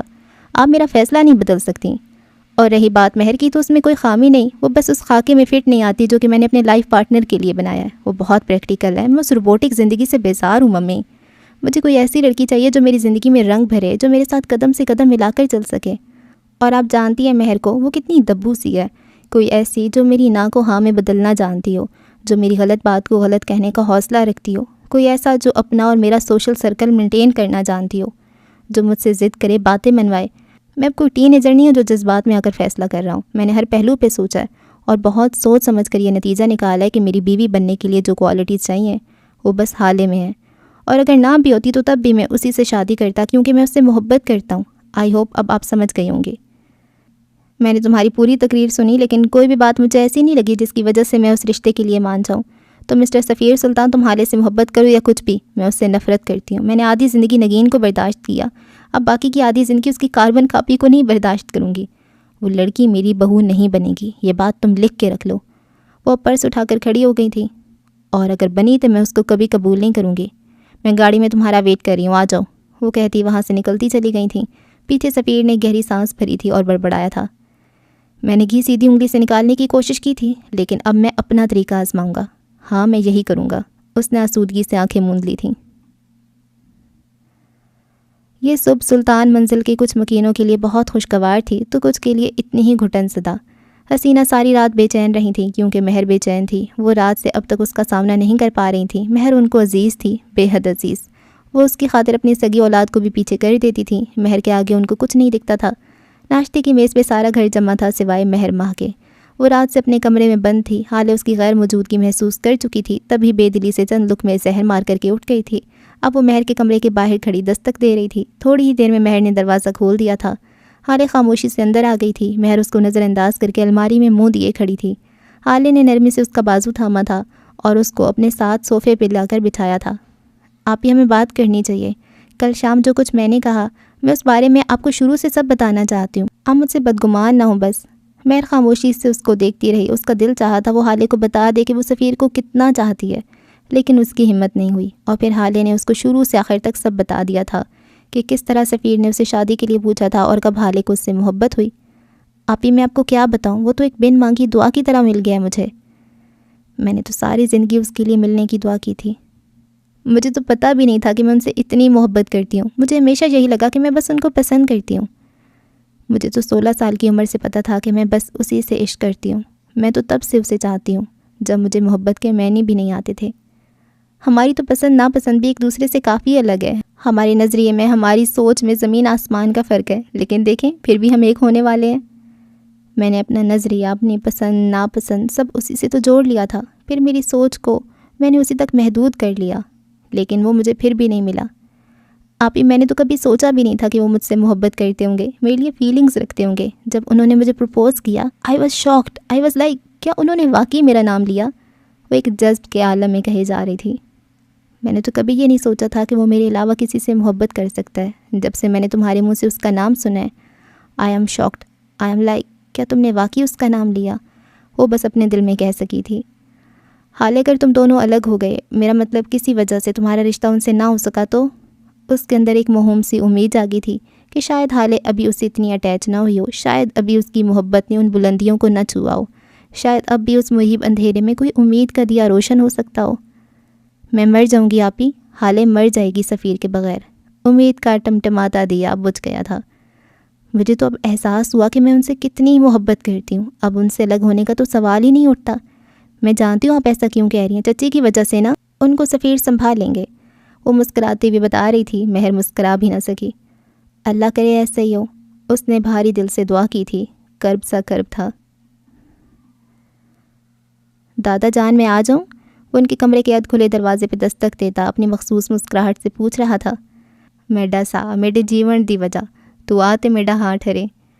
ان کے قریب بیڈ پہ بیٹھ گیا تھا۔ کمپنی کا حالات، حاضرہ، نفع نقصان، سیاست پہ نظر ثانی، بڑھتی مہنگائی پہ اپنی تجویز، ان سارے موضوعات پہ بحث کے بعد وہ اصل مدعے پہ آیا تھا۔ ممی چاہتی ہے میں شادی کر لوں، وہ گلا کھنکارتے بولا تھا۔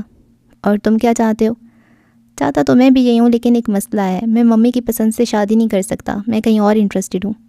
آسان حل ہے، اس کو بھول جاؤ، کیونکہ فروا کبھی حالے کے لیے نہیں مانے گی۔ انہوں نے اس کے سر پہ دھماکہ کیا تھا۔ آپ جانتے ہیں؟ اس کو حیرت نہیں ہوئی تھی، وہ بس سادگی سے پوچھ رہا تھا۔ کیا مجھے نہیں جاننا چاہیے؟ آپ ممی سے بات کریں نا، وہ آپ کو منع نہیں کر سکتی۔ آپ جانتے ہیں میں حالے کو بہت پسند کرتا ہوں۔ ممی نے اسے خواہ مخواہ کا بیر باندھ دیا ہے۔ حالے تو بچی ہے، الٹا سیدھا بول دیتی ہے، وہ بڑی ہیں درگزر کر لیں، لیکن نہیں، انہوں نے تو اس بات کو ایگو کا مسئلہ ہی بنا لیا ہے۔ وہ جیسے بے بس سا کہہ رہا تھا، وہ اس فیملی پالیٹکس سے بہت دور تھا۔ دیکھو بچے، حالے مجھے دنیا میں سب سے زیادہ عزیز ہے، میں اس کو یوں ہی کسی کے سر پہ مسلط نہیں کر سکتا۔ فروا کو خود آ کر مجھ سے بات کرنی ہوگی، باقاعدہ طور پہ اس کو مانگنا ہوگا، لیکن اب جب تم نے مجھ سے مدد مانگی ہے تو میں فروا سے بات کروں گا۔ لیکن سفیر، میری ایک بات یاد رکھنا، اگر حالے کو ناخن کی ایک ذرے جتنی بھی تکلیف ہوئی تو میرا ہاتھ ہوگا اور تم سب کا گریبان، یاد رکھنا۔ نرم دو ٹوک لہجے میں تنبیہ کی تھی۔ یار آپ تو ایسے کہہ رہے ہیں جیسے ہٹلر کا جانشین ہوں میں محبت کرتا ہوں اس سے، بہت خوش رکھوں گا اس کو، بس ممی مان جائیں ایک بار۔ ویسے ایک بات بتائیں، جس کی آپ اتنی سائڈ لے رہے ہیں، وہ خود ایک چلتی پھرتی آفت ہے، وہ جو میری ممی کو نہیں بخشتی وہ مجھے کیا چھوڑے گی؟ سفیر، اپنی عورت کے لیے سٹینڈ لینا سیکھو۔ عورت چاہے جتنی مرضی آفت ہو، جتنی بھی خود سر ہو، جتنی بھی بہادر ہو، اپنے مرد کی سپورٹ کے بغیر زیادہ دیر تک سفر نہیں کر پاتی۔ یہ معاشرہ کے لیے عورت کے لیے ایک عذاب ہے، یہ مردوں کا معاشرہ ہے۔ ہم چاہے جتنے مرضی ماڈرن ہو جائیں، جتنا چاہے خود کو گروم کر لیں، اندر سے ہماری سوچ سطحی سی رہے گی۔ ہم ایک مضبوط عورت کو کبھی نہیں قبول کریں گے۔ اس معاشرے کو وہ عورت چاہیے جو ہر وقت روتی دھوتی رہے، جو اپنے ہر فیصلے کے لیے ایک مرد کی محتاج رہے، جو شادی سے لے کر بچے پیدا کرنے تک مرد کی مرضی سے چلے۔ ایسے میں اگر کوئی عورت اپنے حق کے لیے بولتی ہے تو معاشرہ اس کو بے حیا، بد چلن اور نہ جانے کن کن القابات سے نوازتا ہے۔ یہ معاشرہ ایک مضبوط اور خود مختار عورت کو جھیل نہیں پاتا۔ ایسی عورت لوگوں کو کھٹکتی ہے، اور جس عورت سے تمہارا پالا پڑا ہے نا سفیر، وہ اپنے حقوق بھی جانتی ہے اور اپنی پاور بھی، وہ دب کے چلنے والی نہیں ہے، وہ خود کو تمہارے لیے کبھی بھی بے توقیر نہیں کرے گی۔ ایسی عورت بزدل مرد کے ساتھ گزارا نہیں کرتی۔ اس کے لیے سٹینڈ لینا سیکھو، ورنہ ایک دن اس کو کھو دو گے۔ دادا جان، آپ نے فیمنزم کب جوائن کی؟ بلکہ جوائن کیا کی، آپ کو تو لیڈر ہونا چاہیے اس محبتی مافیا کا۔ کیوں سفیر بھائی، صحیح کہا نا میں نے؟ دادا جان کے کمرے کے اد کھلے دروازے سے جھانکتا حسن آنکھوں میں شرارت لیے پوچھ رہا تھا۔ سفیر بیٹا، ذرا میری چھڑی تو پکڑانا، کچھ لوگوں کے پر نکل آئے ہیں، ایسے گستاخ لوگوں کو سبق سکھانا ضروری ہوتا ہے۔ جاؤ بیٹا چھڑی لاؤ۔ وہ بظاہر بہت سنجیدگی سے کہہ رہے تھے۔ سفیر بڑی تابعداری سے چھڑی لینے کے لیے اٹھا تھا۔ ویسے ایک بات ہے سفیر بھائی، ویسے تو آپ سے اٹھ کر پانی نہیں پیا جاتا، لیکن مجھے مار پڑوانی ہو تو آپ کے 4 ہاتھ ہو جاتے ہیں۔ اور آپ دادا جان، آپ ذرا میری اس حسین شکل کو غور سے دیکھیں، سیم ٹو سیم مہراج سلطان کی طرح دکھتا ہوں، سگا پوتا ہوں آپ کی جائیداد کا دولتا وارث۔ کچھ عزت کریں یار میری بھی، وہ جیسے التجا کر رہا تھا۔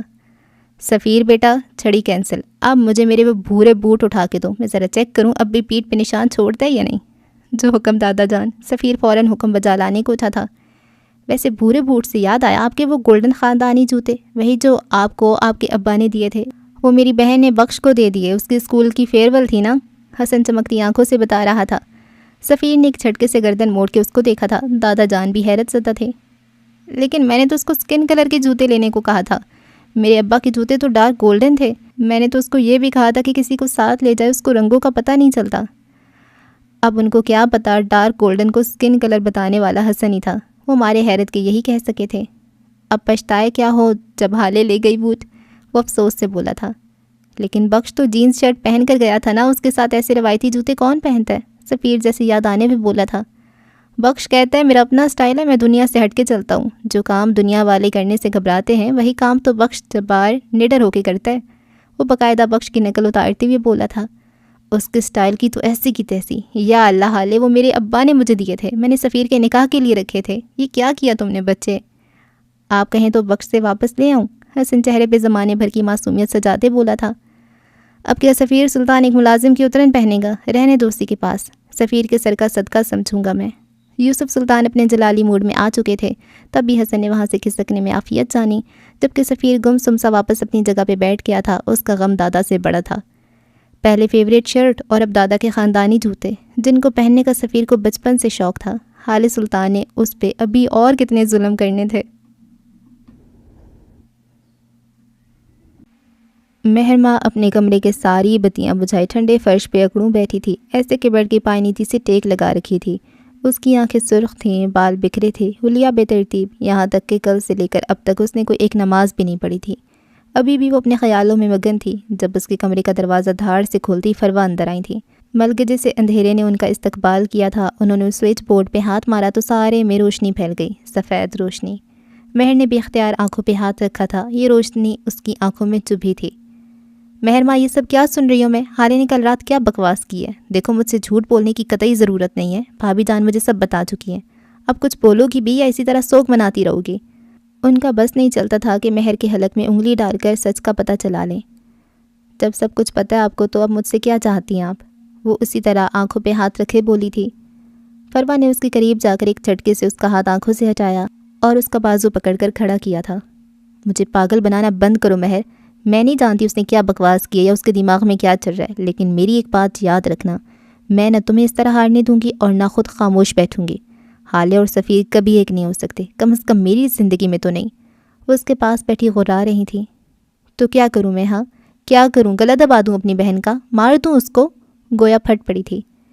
یہ سب آپ کی وجہ سے ہوا ہے، ساری زندگی مجھے سفیر کے خواب دکھائے۔ آپ نے کہا سفیر کو زیادہ بولنے والی لڑکیاں نہیں پسند، میں نے اپنی زبان سی لی۔ آپ نے کہا سفیر کو انڈیپینڈنٹ اور مردوں کے ساتھ کام کرنے والی لڑکیاں نہیں پسند، میں نے جاب چھوڑ دی۔ حالانکہ سفیر کو تو ایسی ہی لڑکیاں پسند تھیں اور ہیں، میں نے تو اپنی ساری زندگی اپنا جینا مرنا سفیر سے جوڑ لیا۔ اس کے آنسو مسلسل بہہ رہے تھے، وہ چیخ چیخ کر بول رہی تھی۔ آپ نے میرے ساتھ بہت برا کیا ممانی جان، آپ نے کہا سفیر کو مذہبی لڑکیاں نہیں پسند، میں نے نمازیں پڑھنا چھوڑ دیں، اور جب کبھی پڑھتی ہوں تب ہمیشہ یہ دیکھتی ہوں کہ کہیں سفیر تو گھر پہ نہیں، کہیں وہ آ تو نہیں گئی۔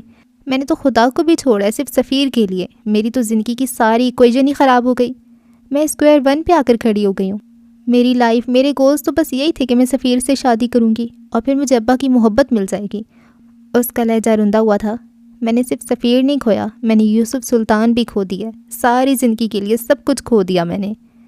میں ہر چیز کا مداوع کروں گی میری جان، مجھے ایک موقع دو، تم ہمت کیوں ہار رہی ہو؟ میں ہوں نا، فروا سلطان کے ہوتے ہوئے تم کیوں پریشان ہو رہی ہو؟ دنیا یہاں کی وہاں ہو جائے لیکن میں تمہارے علاوہ کسی اور کی شادی سفیر سے نہیں ہونے دوں گی۔ وہ اس کے چہرے کو اپنے ہاتھوں کے پیالے میں بھرتی محبت سے کہہ رہی تھیں۔ ارے کس چیز کا مداوع کریں گی آپ؟ اس کی بھری آنکھوں میں تنفر تھا۔ میں نے اپنا خدا چھوڑا ہے سفیر کے لیے، میرا خدا مجھے واپس کر سکتی ہیں؟ آپ کے تو اپنے تھاٹس ہی کلیئر نہیں تھے، کبھی آپ نے مجھے دقیانوسی بنا دیا تو کبھی ماڈرن، اور میں سفیر کی محبت میں اتنی پاگل تھی کہ آپ کی ہر بات پہ عمل کرتی چلی گئی۔ وہ بول بول کر ہانپ چکی تھی، تب بھی بیڈ پہ گرنے کے انداز میں بیٹھ گئی۔ یہ سب حالے کی وجہ سے ہوا ہے، تم مانو یا نہ مانو، یہ سب اس کا کیا دھر ہے۔ اسی نے سفیر کو کوئی ایسی پٹی پڑھائی ہے کہ اس کو حالے کے علاوہ کچھ دکھتا ہی نہیں۔ میں اگر اسے نفرت کرتی تھی تو اس کی کوئی وجہ تھی، لیکن تم اس ناگن کو سمجھ ہی نہیں سکی۔ اب تمہاری عقل ٹھکانے آ گئی ہوگی۔ مجھے میری بہن کے خلاف مت کریں، یہ بیکار ہے، آپ کا یہ حربہ مجھ پہ اثر نہیں کرے گا۔ کوئی بھی بات یا کوئی بھی چیز مجھے میری بہن سے بدظن نہیں کر سکتی ممانی جان، آپ کے لیے بہتر ہوگا کہ یہاں سے چلی جائیں اور مجھے اکیلا چھوڑ دیں۔ اب وہ سنبھل چکی تھی، تبھی متوازن لہجے میں بول رہی تھی۔ ایک دن آئے گا مہر جب تم مجھ پہ یقین کرو گی، میری باتیں مانو گی، میرا کہا مانو گی، ایک دن آئے گا۔ وہ عجیب سے لہجے میں کہتی وہاں سے چلی گئی تھی۔ مہر نے کوئی دھیان نہیں دیا تھا، اس کے پاس ابھی غم منانے کو اور بہت سی باتیں تھیں۔ وہ اس وقت ڈاکٹر عبید الرحمن کے گھر میں آتش دان کے پاس رکھے سنگل صوفے پہ بیٹھی تھیں۔ عبید الرحمن ان کے سامنے اسی طرح کے ایک صوفے پہ بیٹھے تھے، ایسے کہ ان کا صوفہ کا رخ آتش دان کی طرف تھا۔ نفیسہ کو ان کا نیم رخ نظر آتا تھا۔ وہ مسلسل نظریں جھکائے کچھ پڑھنے میں مصروف تھے، غالباً عمر کی رپورٹس تھیں۔ ساتھ ساتھ اپنے ایک ہاتھ میں پکڑے کافی کے مگ سے گھونٹ بھرتے جاتے۔ نفیسہ جب سے یہاں آئی تھی عمر کی طبیعت بہت بہتر تھی. اس کو 7 سمندر پار کی آب و ہوا راس آ گئی تھی شاید. اس وقت بھی وہ اس کو عبید الرحمن کے کمرے میں سلا کر آئی تھیں. عمر کی بے ہوشی کے اگلے روز انہوں نے کیس چھوڑ دیا تھا اور کچھ ہی دن بعد امریکہ آ گئی تھیں.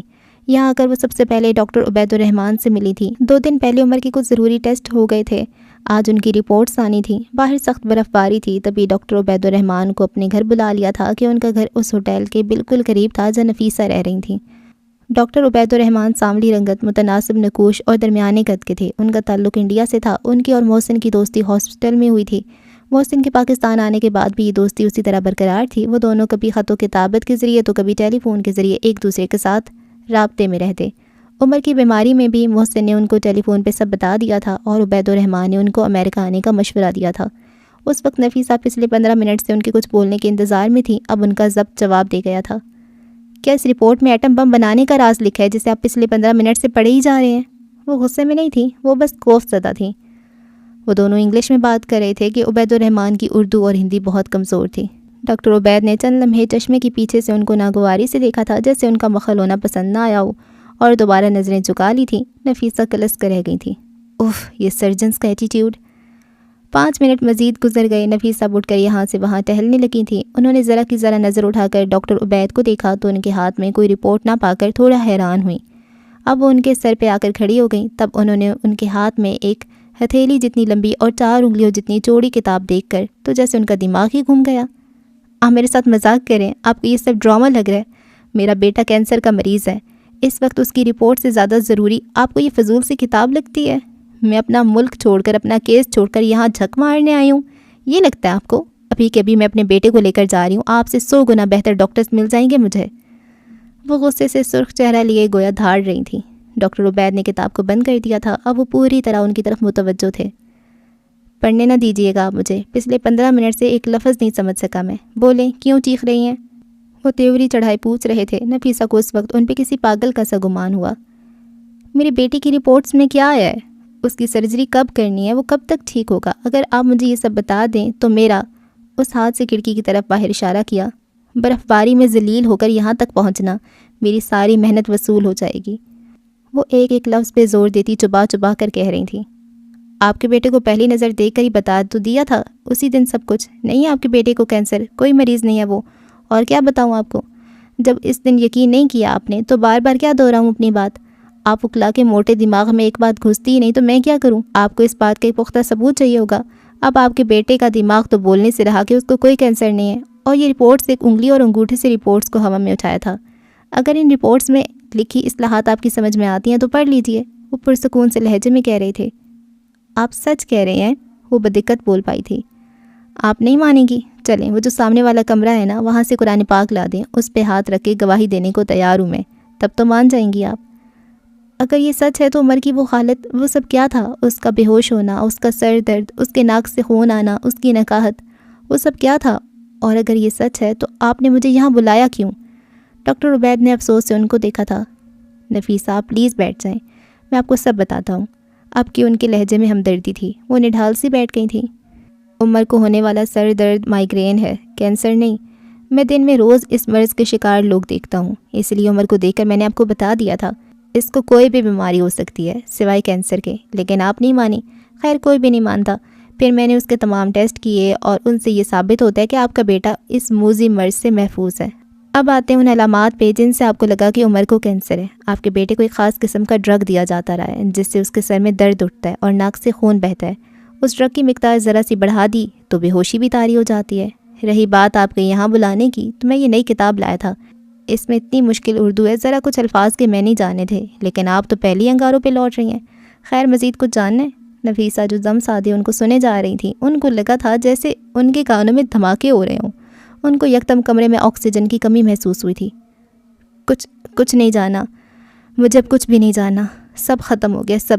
میں کیسے تصویر کا دوسرا رخ نہیں دیکھ پائی؟ میں نے کیسے عمر کو اپنی مجبوری بننے دیا؟ میں کیسے بے وقوف بن گئی؟ میں تو شہر کی سب سے جینیس وکیل ہوں. آپ وکیل تھیں؟ ان کو دیکھتے ہوئے تھیں پہ زور دیتے بولے تھے. نفیسہ نے گلابی بڑھتی آنکھوں سے ان کو دیکھا تھا. ان کی آنکھوں میں 1000 سوال تھے. کل آپ کے ملک میں، آپ کے شہر میں آپ کی وکالت کا لائسنس منسوخ کر دیا گیا تھا. وہ لڑکی جس کا کیس آپ لڑ رہی تھیں، اس لڑکی نے مریم نے خودکشی کر لی 1 ہفتہ پہلے، اور اس نے اپنے آخری بیان میں یہ کہا ہے کہ آپ نے زبردستی اس لڑکی کو اس کیس میں شامل کیا، وہ وکٹم نہیں تھی۔ اس نے چند پیسوں کے عوض اس کیس میں شامل ہونے کا فیصلہ کر لیا کیونکہ آپ نے اس کو دھمکی دی تھی، اور آپ نے اس کو یوز کیا کیونکہ آپ کو اپنے شہر کی سب سے بڑی وکیل بننا تھا اور آپ کئی طرح کے معاشی مسائل سے گزر رہی تھیں۔ تبھی آپ نے شہر کے چند امراء اور عزت دار گھرانوں کے معزز مردوں کو اس کیس میں گھسیٹا تاکہ آپ کے مسائل ختم ہو سکیں۔ یہ ساری بات مجھے کل محسن نے ٹیلی فون پہ بتائی تھی۔ نفیسہ کو اس برف باری میں بھی پسینہ آ گیا تھا، ان کا پورا جسم کانپ رہا تھا۔ وہ اپنی جگہ سے اٹھی تھیں اور بھاگتی ہوئی کمرے سے باہر نکل گئی تھیں۔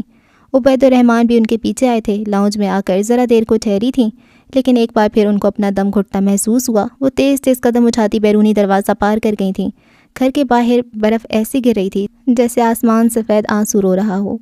وہ سڑک پہ گری برف پہ بیٹھ گئی تھیں۔ ان کا نیلا اوور کوٹ ذرا سی دیر میں برف سے سفید ہو گیا تھا۔ وہ وہیں سڑک پہ بیٹھی لمبی لمبی سانسیں لینے لگی تھیں۔ ڈاکٹر عبید تعصب سے ان کو دیکھ رہے تھے۔ مس حیات اندر چلیں پلیز، یہاں بہت سردی، آپ بیمار ہو جائیں گے، آپ میری مہمان ہیں، مجھے یہ گوارا نہیں ہے کہ آپ اس طرح سڑک پہ بیٹھی رہیں۔ ہمت کریں، آپ مضبوط ہیں، یا پھر تھوڑا رو لیں، اچھا ہوتا ہے رونا۔ وہ گھٹنوں کے بل ان کے پاس بیٹھے فکر مندی سے کہہ رہے تھے، ڈاکٹر میرا پیشہ، میرا عشق ہے، میں نے اس کے لیے اتنی محنت کی تھی، میرے ماں باپ نے اپنا پیٹ کاٹ کاٹ کر میری فیسیں ادا کی ہیں۔ میں سخت سردی اور چنچلاتی دھوپ میں پیدل یونیورسٹی تک گئی ہوں کیونکہ میرے پاس کرائے کے پیسے نہیں ہوتے تھے۔ میں نے اپنی منگنی اس لیے توڑ دی کیونکہ میرے منگیتر کو میرا وکیل بننا پسند نہیں تھا۔ میں اس سے محبت کرتی تھی لیکن میں نے پرواہ نہیں کی۔ میں نے اپنی زندگی کا ایک مقصد بنا لیا تھا، وکیل بننا، اور میں بن بھی گئی۔ مجھے لگا میری محنت وصول بھی ہو گئی، لیکن اصل آزمائش تو تب شروع ہوئی تھی۔ کوئی بھی شخص مجھے کیس دینے سے ڈرتا تھا کیونکہ میں عورت ہوں۔ وہ تنزیہ سا ہنسی تھیں۔ کوئی بھی رسک نہیں لینا چاہتا تھا۔ ان کو لگتا تھا میں بے وقوف ہوں، کم عقل ہوں، میں مردوں کے مقابلے میں لڑ نہیں سکتی۔ میں نے پھر سے محنت کی، میں نے کئی سال چھوٹے موٹے کیس لڑے، میں نے اپنا مقام بنایا، میں نے خود کو ایک برانڈ بنایا۔ جب میں کورٹ میں کھڑے ہو کر دلائل دیتی تھی تو جج قائل ہوتے تھے، جب میں ثبوت لاتی تھی تو مجرم پھانسی چڑھتے تھے، جب میں شیرنیوں کی طرح غراتی تھی تو کورٹ میں کھڑا ہر شخص بس مجھے سنتا تھا۔ نفیسہ حیات کو بیرسٹر نفیسہ حیات کو سنتا تھا۔ انہوں نے گیلی سانس ناک سے اندر کھینچی تھی۔ وہ رو نہیں رہی تھیں لیکن ان کی آنکھیں نم تھیں۔ عبید الرحمن اب بھی اسی پوزیشن میں بیٹھے ان کو سنے جا رہے تھے۔ ایسے کیسے کوئی بھی یہ فیصلہ کر سکتا ہے کہ میں دوبارہ ان لوگوں کے سامنے بول نہیں پاؤں گی؟ کوئی کیسے فیصلہ کر سکتا ہے میں وہ سیاہ کوٹ دوبارہ نہیں پہن سکتی؟ کوئی کیسے میرے اتنے سالوں کی محنت پہ پانی پھیر سکتا ہے؟ وہ کورٹ روم کے گنہگاروں کی باتیں سنتی دیواریں، وہ راز چھپائے بیٹھی کورٹ کی کرسیاں، وہ سب مجھ سے چھوٹ جائیں گی۔ سردی کی وجہ سے ان کے ہونٹ نیلے پڑ رہے تھے لیکن ان کو پرواہ نہیں تھی۔ آپ واپس جائیں، جا کر اپنے لیے لڑیں، اپنا حق لیں۔ یہاں بیٹھ کے ہمت ہارنے سے کیا ہوگا؟ آپ کی بیٹی کو یوز کیا ان لوگوں نے، ان کی گریبان پکڑے۔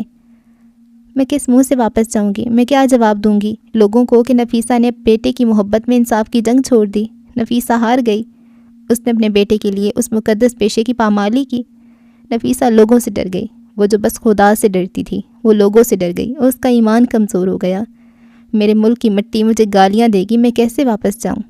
ڈاکٹر عبید الرحمن نے کچھ کہنے کو منہ کھولا ہی تھا کہ سامنے سے آتے عمر کو دیکھ کر لب بھینچ لیے۔ اب نہ جانے اس بچے کا کیا ہوگا۔ اس لے پالک بچے کی وجہ سے نفیسہ نے اپنا سب کچھ ہار دیا، اب تو اس بچے سے نفرت کریں گی۔ ظاہر ہے ان کی اپنی سوچیں تھیں۔ نفیسہ نے بھی اس کو آتے ہوئے دیکھا۔ اماں آپ یہاں کیا کر رہی ہیں؟ یہاں بہت سردی ہے، اندر چلے نا پلیز۔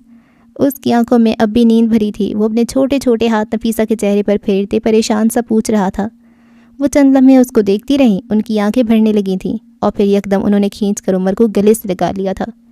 میرا بیٹا، میرا عمر، تمہاری اماں تمہارے لیے ساری دنیا چھوڑ سکتی ہے، وہ تمہارے لیے ایک ایک سے لڑ سکتی ہے، وہ تمہارے لیے جان دے بھی سکتی ہے اور لے بھی سکتی ہے، یاد رکھنا۔ وہ اس کا منہ چوم رہی تھیں تو کبھی ہاتھ۔ عمر ٹھیک تھا، یہ خیال ہی دنیا روشن کر گیا تھا۔ ڈاکٹر عبید الرحمن حیرت سے ان کو دیکھ رہے تھے۔ کیا یہ عورت پاگل ہے؟ اماں کسی کو مارنا گناہ ہوتا ہے، آپ کو نہیں پتہ؟ نفیسہ اس کی بات میں مسکرا دی تھیں۔ ہاں ہوتا ہے، لیکن جب کوئی آپ کی گردن دبا کر آپ کو مارنا چاہے یا پھر آپ کے سینے سے آپ کا دل نکالنے کی کوشش کرے یا آپ کے سب سے محبوب رشتے کو اذیت دے تو اس کو مارنا جائز ہوتا ہے۔ عمر کی آنکھوں میں حیرت اتر آئی تھی، ساتھ اس کا جسم کانپ رہا تھا، اس کو سردی لگ رہی تھی۔ مجھے کچھ بھی سمجھ نہیں آیا، کین یو ایکسپلین؟ نفیسہ بغیر جواب دیے اٹھ کھڑی ہوئی تھیں۔ انہوں نے اپنا نیلا اوور کوٹ اتارا تھا اور عمر کے کندھوں پہ اڑا دیا، پھر جھک کر اس کو اپنے بازوؤں میں اٹھا لیا تھا۔ اماں آئی ایم ناٹ اے کڈ، نیچے اتارے مجھے، وہ خفگی سے منہ پھلا کر بولا تھا۔ نفیسہ سنی انسنی کرتی گھر کی جانیں بڑھنے لگی تھیں۔ ابھی وہ گیٹ کے اندر جاتی کہ عبید الرحمن نے ان کو پکارا تھا۔ کیا آپ پاگل ہیں؟ میں ایک ماں ہوں، انہوں نے مڑے بغیر جواب دیا تھا۔ رات کی تاریکی پھیل چکی تھی، ہر طرف سے آسمان کا جال بچھا تھا۔ ہارون اپنے گھر کے لان میں رکھے صوفے پہ بیٹھا آسمان کو گھورے جا رہا تھا۔ آج کل وہ یوں ہی چپ چاپ سے رہتا، ایک جگہ بیٹھتا تو گھنٹوں وہیں بیٹھا رہتا، اپنے اسی شغل میں مصروف تھا۔ جب شاہد کی کار گھر کے اندر داخل ہوئی، گاڑی سے اتر کے اندر کی جانب جاتے ان کے قدم ہارون کو دیکھ کر تھمے تھے۔ انہوں نے گہری سانس بھری اور لان کی طرف چل دیے۔ ہارون کے قریب پہنچ کر انہوں نے اس کے کندھے پہ ہاتھ رکھا تھا۔ ہارون نے گردن موڑ کے ان کو دیکھا تھا، اس کی گرے آنکھوں میں اداسی تھی۔ شاہد کا دل دکھا تھا۔ یہاں کیوں بیٹھے ہو یار، چلو اندر چلتے ہیں، ایک شطرنج کی بازی ہو جائے، کیا خیال ہے؟ پاپا اندر دم گھٹ رہا ہے، ایسے لگ رہا ہے جیسے کسی نے میرے گلے میں پھندا ڈال دیا ہو اور بار بار اس پھندے کو کھینچ کر میری گردن پہ تنگ کرتا جا رہا ہو۔ تھوڑی دیر کے لیے وہ مجھے آزاد کرتا ہے اور پھر اگلے ہی لمحے وہ پھندا اتنا تنگ ہو جاتا ہے کہ میرا سانس رکنے لگتا ہے۔ آپ کے ساتھ کبھی ایسا ہوا ہے؟ وہ ان کی آنکھوں میں دیکھتے پوچھ رہا تھا۔ انہوں نے اس کی بات کا کوئی جواب نہیں دیا تھا، بلکہ ہارون کے ساتھ والی کرسی کھینچ کر اس کے سامنے بیٹھ گئے تھے اور پھر نرمی سے اس کے دونوں ہاتھ تھام لیے تھے۔ میرے ساتھ ایسا تب ہوتا ہے جب میں تمہاری آنکھوں میں اداسی دیکھتا ہوں، تب ہوتا ہے جب تمہیں ذرا سی بھی تکلیف پہنچتی ہے۔ تمہیں پتہ ہے ہارون، میرا جی چاہتا ہے میں حالے کے قدموں میں جا کر بیٹھ جاؤں اور اس کی منت کروں کہ وہ تمہارے ساتھ ایسا نہ کرے، لیکن پھر سوچتا ہوں کیا بیٹے کو بھیک دلواؤں؟ اتنا کمزور اور کم ظرف تو نہیں ہے میرا بیٹا، ہو کیا؟ مجھ سے صبر نہیں ہوتا پاپا، میرا دل زخمی ہے، میں خود کو ٹھیک کرنے کا وعدہ کر چکا ہوں، اپنے ساتھ مزید زیادتی نہ کرنے کا عہد کر چکا ہوں، لیکن مجھ سے یہ نہیں ہو رہا۔ میں خود کو بے بس محسوس کرتا ہوں، اور جب ایسا محسوس کرتا ہوں تو دل کرتا ہے اس پورے گھر کو جلا کر راکھ کر دوں، ساری دنیا کو آگ لگا دوں۔ میں یہ نہیں کر سکتا پاپا، میں اتنا مضبوط نہیں ہوں۔ لوگ کہتے ہیں نماز پڑھو سکون ملے گا، میں کیسے پڑھوں؟ اس کا چہرہ آنکھوں میں فریم ہو کر رہ گیا ہے، اور میں کس منہ سے اللہ کے سامنے جاؤں؟ ایک لڑکی کی وجہ سے؟ اللہ کیا کہے گا کہ ویسے تو تم ساری زندگی میرے پاس نہ آ سکے، اور اب آئی بھی تو اپنی غرض لے کر۔ وہ شکست خوردہ سا لگتا تھا۔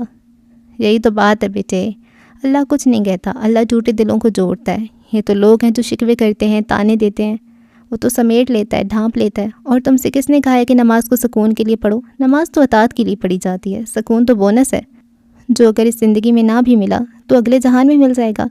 تم اس کے پاس جاؤ تو صحیح، وہ اپنے بندے کو سمیٹنا جانتا ہے، وہ اپنے بندے کو ہیل کرنا جانتا ہے۔ وہ نرمی سے سمجھا رہے تھے۔ ہارون غور سے ان کو سنے جا رہا تھا۔ مطلب سکون کے لیے نماز پڑھنا بھی اپنی غرض میں شامل ہوا نا؟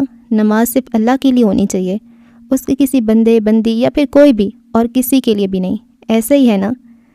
بالکل درست، تم دعا مانگ سکتے ہو کسی کے لیے بھی، کچھ بھی، اس دعا میں سکون مانگ سکتے ہو، یا پھر وہ کام کرو جو اللہ کو پسند ہو، اس کے بندوں سے صلہ رحمی کرو، عاجزی اختیار کرو، اس کے سامنے جھکو، اس کو پکارو، وہ سکون دے گا۔ ہارون، اللہ اپنے کمزور بندوں سے بھی اتنی ہی محبت کرتا ہے جتنی ایک نارمل بندے سے۔ وہ خدا ہے، اس کے پاس ہمارے جیسے پیمانے نہیں ہیں، وہ ناپ تول نہیں کرتا، وہ شکوہ نہیں کرتا۔ یہ ہم انسان ہیں جو نیکیاں بھلا دیتے ہیں، وہ نہیں بھلاتا۔ پاپا آپ رستم سے زیادہ محبت کرتے تھے نا کیونکہ وہ اسٹرانگ تھا؟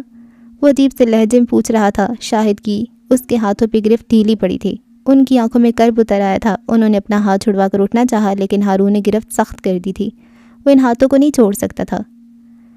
وہ بس مجھے زیادہ پسند تھا، آخر کار انہوں نے بولنے کا فیصلہ کر لیا تھا۔ کیوں؟ وہ بہت اسٹرانگ تھا، بہت ذہین بھی، وہ جہاں جاتا تھا میرا سر فخر سے اونچا کر کے آتا تھا۔ اس عمر میں بھی اس کو بات کرنے کا فن آتا تھا، وہ بہت پیارا تھا ہارون۔ ان کی آنکھوں میں نمی آ گئی تھی، ان کی آواز بھیگ رہی تھی۔ وہ میرا بہت خیال رکھتا تھا، رات میں جب گھر کو آتا تھا تب وہ میرے پیر دباتا تھا، وہ کہتا تھا پاپا آپ تھک جاتے ہوں گے نا؟ ہارون ہونٹ کاٹتے ہوئے اس کو سن رہا تھا، اس کا سر جھکا ہوا تھا۔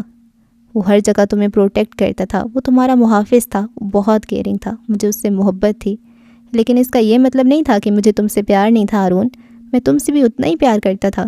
اگر مجھے اس کی گریڈز خوش کرتے تھے تو تمہاری پینٹنگز مجھے لاجواب کرتی تھیں۔ رستم جینیس تھا، وہ ہر کام کر سکتا تھا، لیکن ایک کام جو اس سے نہیں ہوتا تھا وہ پینٹ کرنا تھا، اس سے ایک سیدھی لکیر تک نہیں کھینچی جاتی تھی۔ مجھے نہیں پتا تم کیوں اس سے چڑھنے لگے۔ ہارون نے دانت پہ دانت جما کر ضبط کرنے کی کوشش کی۔ تم کب اس سے انسیکیور فیل کرنے لگے؟ میں کچھ نہیں جانتا، میں بس اتنا جانتا ہوں کہ رستم تم سے بہت محبت کرتا تھا۔ ہارون اپنی جگہ سے اٹھا تھا اور شاہد کے قدموں میں بیٹھ گیا تھا۔ اس نے ان کے ہاتھوں پہ گرفت مزید سخت کی تھی، تمام ہمت مجتمع کی تھی، اور تھوڑی دیر بعد جب بولا تو اس کی آواز میں بس تکلیف تھی۔ پاپا میں نے رستم کو نہیں مارا تھا، وہ ایک ایک لفظ پہ زور دیتے ہوئے بولا تھا۔ وہ ایک حادثہ تھا، میں نے اس کو جان بوجھ کر نہیں مارا تھا، وہ لفظ توڑ توڑ کر ادا کر رہا تھا۔ بالآخر اس نے 14 سال بعد یہ راز کھولنے کا فیصلہ کر ہی لیا تھا۔ شاہد نے زخمی نظروں سے اس کی طرف دیکھا تھا۔ اس وقت ان کی آنکھوں میں تکلیف تھی، کرب تھا۔ ہارون کا سر ہنوز جھکا ہوا تھا۔ ہارون چپ ہو جاؤ بیٹا، اس بات کو یہیں دفن کر دو پلیز۔ انہوں نے ہاتھ چھڑا کر اٹھنا چاہا جب ہارون نے جلدی سے ان کے ہاتھ دوبارہ تھام لیے۔ پاپا بس آج مجھے سن لیں، میں اس راز کے بوجھ تلے دبتا جا رہا ہوں۔ یہ مجھے اندر سے کھوکھلا کر رہا ہے، یہ مجھے ہانٹ کر رہا ہے، خوف زدہ کر رہا ہے۔ مجھے اس سے آزاد کر دیں۔ یہ خوف، یہ انسیکیورٹی، اس کو میرے دل سے نکلنے دیں۔ مجھے سنیں پلیز۔ وہ جیسے التجا کر رہا تھا۔ شاہد نے خاموشی سے ایک بار پھر اس کے ہاتھ اپنی گرفت میں لیے تھے۔ وہ سننے کو تیار تھے۔ ہارون نے بتانا شروع کیا تھا، ان دونوں باپ بیٹے کو یہیں چھوڑ کر ہم ذرا دیر کو اس گھٹن زدہ دوپہر میں واپس چلتے ہیں۔ وہ دونوں اس وقت اپنے والد کی اسٹڈی میں کھیل رہے تھے، چونکہ آج نوال اور شاہد گھر پہ نہیں تھے اور گھر میں بس ملازم ہی تھے۔ تبھی ان دونوں کو یہاں آنے کا موقع مل گیا تھا۔ 10 سالہ ہارون ایک ایک دراز کھول کر چیک کر رہا تھا جب اس کی نظر ایک دراز میں رکھی پسٹل پہ پڑی۔ اس کی آنکھوں میں چمک اتر آئی تھی۔ اس نے فوراً وہ پسٹل اپنے ہاتھ میں لے لی تھی۔ رستم، یہ دیکھو مجھے کیا ملا ہے، وہ جوش سے اپنے بھائی کو بتانے لگا تھا۔ رستم جو کسی کھیل میں مصروف تھا مڑ کے اس کی طرف دیکھا تھا۔ اس کے ہاتھ میں پستول دیکھ کر فوراً اٹھ کے اس کے پاس آیا تھا۔ اس کی سیاہ آنکھوں میں فکر تھی۔ اس میں اور ہارون میں بس آنکھوں کے رنگ کا ہی فرق تھا۔ ہاری، یہ پسٹل ہے، اس سے تمہیں ہارم ہو سکتا ہے، لیو اٹ، اس کو یہیں پہ واپس رکھ دو اور چلو ہم باہر گارڈن میں کھیلیں گے۔ وہ اس کا ایک ہاتھ پکڑتے ہوئے کہہ رہا تھا، نو آئی لائک اٹ، میں اس سے کھیلوں گا۔ تمہیں پتہ ہے اس سے صرف مانسٹرز کو ہارم پہنچتا ہے، اچھے لوگوں کو نہیں۔ نہیں ہاری، میں تمہیں اس سے نہیں کھیلنے دوں گا، اسے مجھے دے دو، لاؤ جلدی سے دو مجھے۔ اس نے ہارون کے ہاتھوں سے پسٹل لینی چاہی تھی۔ ہارون بدک کر پیچھے ہٹا تھا۔ Rustam, don't you dare to touch me, میرے پاس مت آنا، میں اسی کے ساتھ کھیلوں گا، سمجھے تم؟ اور اگر تم نے اس کو مجھ سے چھیننے کی کوشش کی تو میں اس سے تمہیں ماروں گا۔ وہ ہمیشہ کی طرح غصے میں آ چکا تھا۔ ہاری، میں تمہارا بھائی ہوں، تمہارا protector, give it to me, یہ اچھی چیز نہیں ہے، تمہیں اس سے نقصان ہو سکتا ہے۔ اس نے ایک بار پھر آگے بڑھ کر ہارون سے پستول لینے کی کوشش کی تھی۔ ہارون اب نیچے بیٹھ گیا تھا اور پستول اپنی گود میں رکھ کر ٹانگوں کو پیٹ سے لگا لیا تھا۔ اس نے جب کوئی چیز نہیں دینی ہوتی تھی تو یہی کرتا تھا۔ رستم بھی اس کے ساتھ نیچے بیٹھ گیا تھا اور اس سے پستول چھیننے کی تگ و دو کر رہا تھا۔ اسی چھینا جھپٹی میں کب ہارون نے پستول کو اپنے ہاتھ میں لیا اور کب فائر کیا اس کو پتہ ہی نہیں چلا۔ اس کو ہوش تب آیا جب اس نے اپنے بھائی کو، اپنے پروٹیکٹر کو بن آب کی مچھلی کی طرح تڑپتے دیکھا۔ گولی سیدھا اس کی پیشانی پہ لگی تھی، خون ابل ابل کے نکلتا سیدھا ماربل کے فرش کو گیلا کر رہا تھا۔ ہارون پھٹی پھٹی نظروں سے چند لمحوں تک اپنے بھائی کو تڑپتے ہوئے دیکھتا رہا اور پھر گرتا پڑتا اس کے پاس آ گیا تھا۔ چونکہ شاہد حسین کی اسٹڈی ساؤنڈ پروف تھی اس لیے باہر کام کرتے ملازمین کو کچھ خبر نہ ہو سکی۔ اس کو دیر ہو چکی تھی۔ رستم کا وجود بے جان ہو چکا تھا، بالکل ساکت، ٹھنڈا۔ رستم میرے بھائی، آر یو اوکے؟ اس سے صرف مانسٹرز مرتے ہیں، تم نہیں مر سکتے۔ اٹھو پلیز، پاپا آ گئے تو ہمیں ڈانٹ پڑے گی۔ اٹھو پلیز، دیکھو میں اب اس سے نہیں کھیلوں گا، پاپا کو مت بتانا، اٹھ جاؤ یار پلیز، بھائی ہو نا میرے، اٹھو۔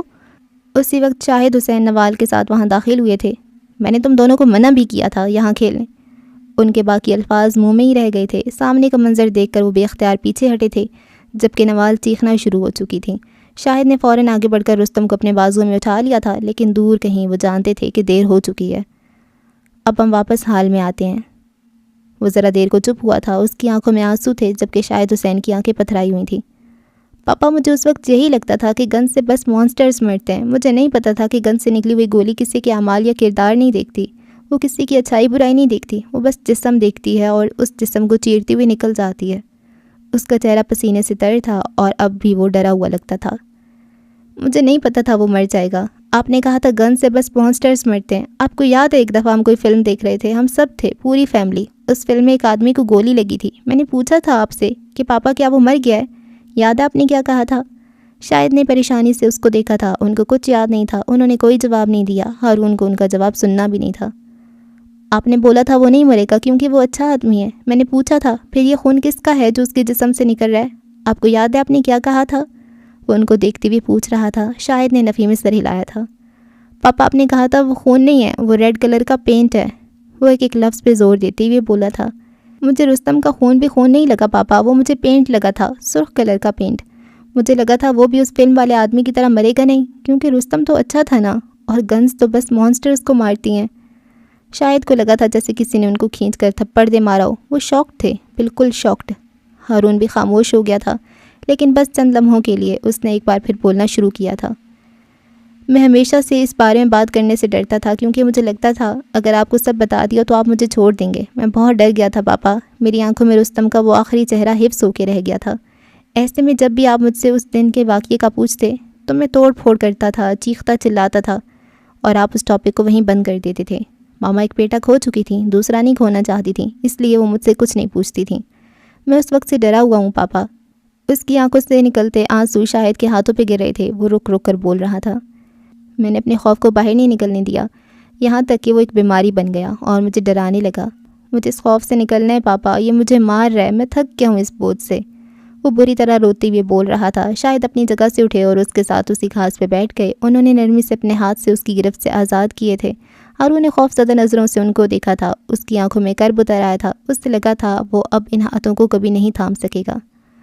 ہارون، میں تمہارا باپ ہوں۔ میں اس وقت سے لے کر اب تک تمہارے اسی خوف کو نکالنا چاہتا ہوں۔ میں جانتا تھا اس دن جو کچھ بھی ہوا وہ ایک حادثہ تھا۔ میں تم سے کمیونیکیٹ کرنا چاہتا تھا۔ میں نے سچ تو اسی روز جان لیا تھا۔ پتہ ہے کیسے؟ وہ نرم لہجے میں پوچھ رہے تھے۔ کیسے؟ بے اختیار اس کے منہ سے پھسلا تھا۔ تمہاری پینٹنگ سے، وہ جو تم نے رستم کے جانے کے بعد بس چند آخری پینٹنگز بنائی تھیں۔ تمہیں شاید یاد نہ ہو لیکن مجھے یاد ہے تم جو کچھ دیکھتے تھے اس کو پینٹ کرتے تھے۔ تم نے اس رات بھی پینٹنگز بنائی تھیں۔ ہارون، میں نے دیکھی تھی وہ پینٹنگز۔ ساری غلطی تمہاری نہیں تھی، میری بھی غلطی تھی۔ میرے گھر میں 2 کم سن بچے تھے۔ مجھے چاہیے تھا کہ میں اپنی گن تمہاری پہنچ سے دور رکھتا یا پھر میں گن لاک کر کے رکھتا۔ دراصل غلطی ہم دونوں کی نہیں، یہ بخت تھا۔ ہارون، رستم اور ہمارا ساتھ اتنا ہی لکھا تھا۔ ہارون حق تک سا ان کو دیکھے جا رہا تھا۔ وہ رونا بھول چکا تھا۔ وہ پینٹنگز جھوٹی یا خیالی بھی ہو سکتی تھیں۔ اس نے نظریں چرائی تھیں۔ شاید اس سارے وقت میں پہلی بار مسکرائے تھے۔ تم نے کبھی خیالی پینٹنگز نہیں بنائی ہارون شاہد۔ تم ہمیشہ وہی بناتے تھے جو تم ایکسپیرینس کرتے تھے یا پھر جو اپنے سامنے ہوتا دیکھتے تھے۔ تم نے اس رات کے بعد پینٹ کرنا چھوڑ دیا۔ میں تمہاری پینٹنگز کو بہت مس کرتا ہوں۔ آخر میں ان کا لہجہ اداس ہو گیا تھا۔ پاپا، اس واقعے کے بعد سے مجھے ہر رنگ سرخ نظر آتا ہے۔ جب رنگ اپنی ترتیب پہ آ جائیں گے میں پھر سے پینٹ کرنا شروع کروں گا، لیکن اس سے پہلے میں یہ نہیں کر سکتا۔ شاہد حسین بغیر جواب دیے اٹھ کھڑے ہوئے اور اپنا ہاتھ اس کے سامنے پھیلایا تھا۔ وہ مسکرا رہے تھے۔ اندر چل کر کھانا کھائیں یا تم نے ابھی مزید رونا ہے؟ اس نے خاموشی سے اپنے سامنے پھیلا ہاتھ تھام لیا۔ اب اسے اس ہاتھ کے چھوٹنے کا خوف نہیں تھا۔ اس کے سینے سے راز کا بوجھ ہٹ چکا تھا۔ اب اس کو مزید ہانٹ نہیں کر سکتا تھا۔ وہ خود کو کافی ہلکا محسوس کر رہا تھا۔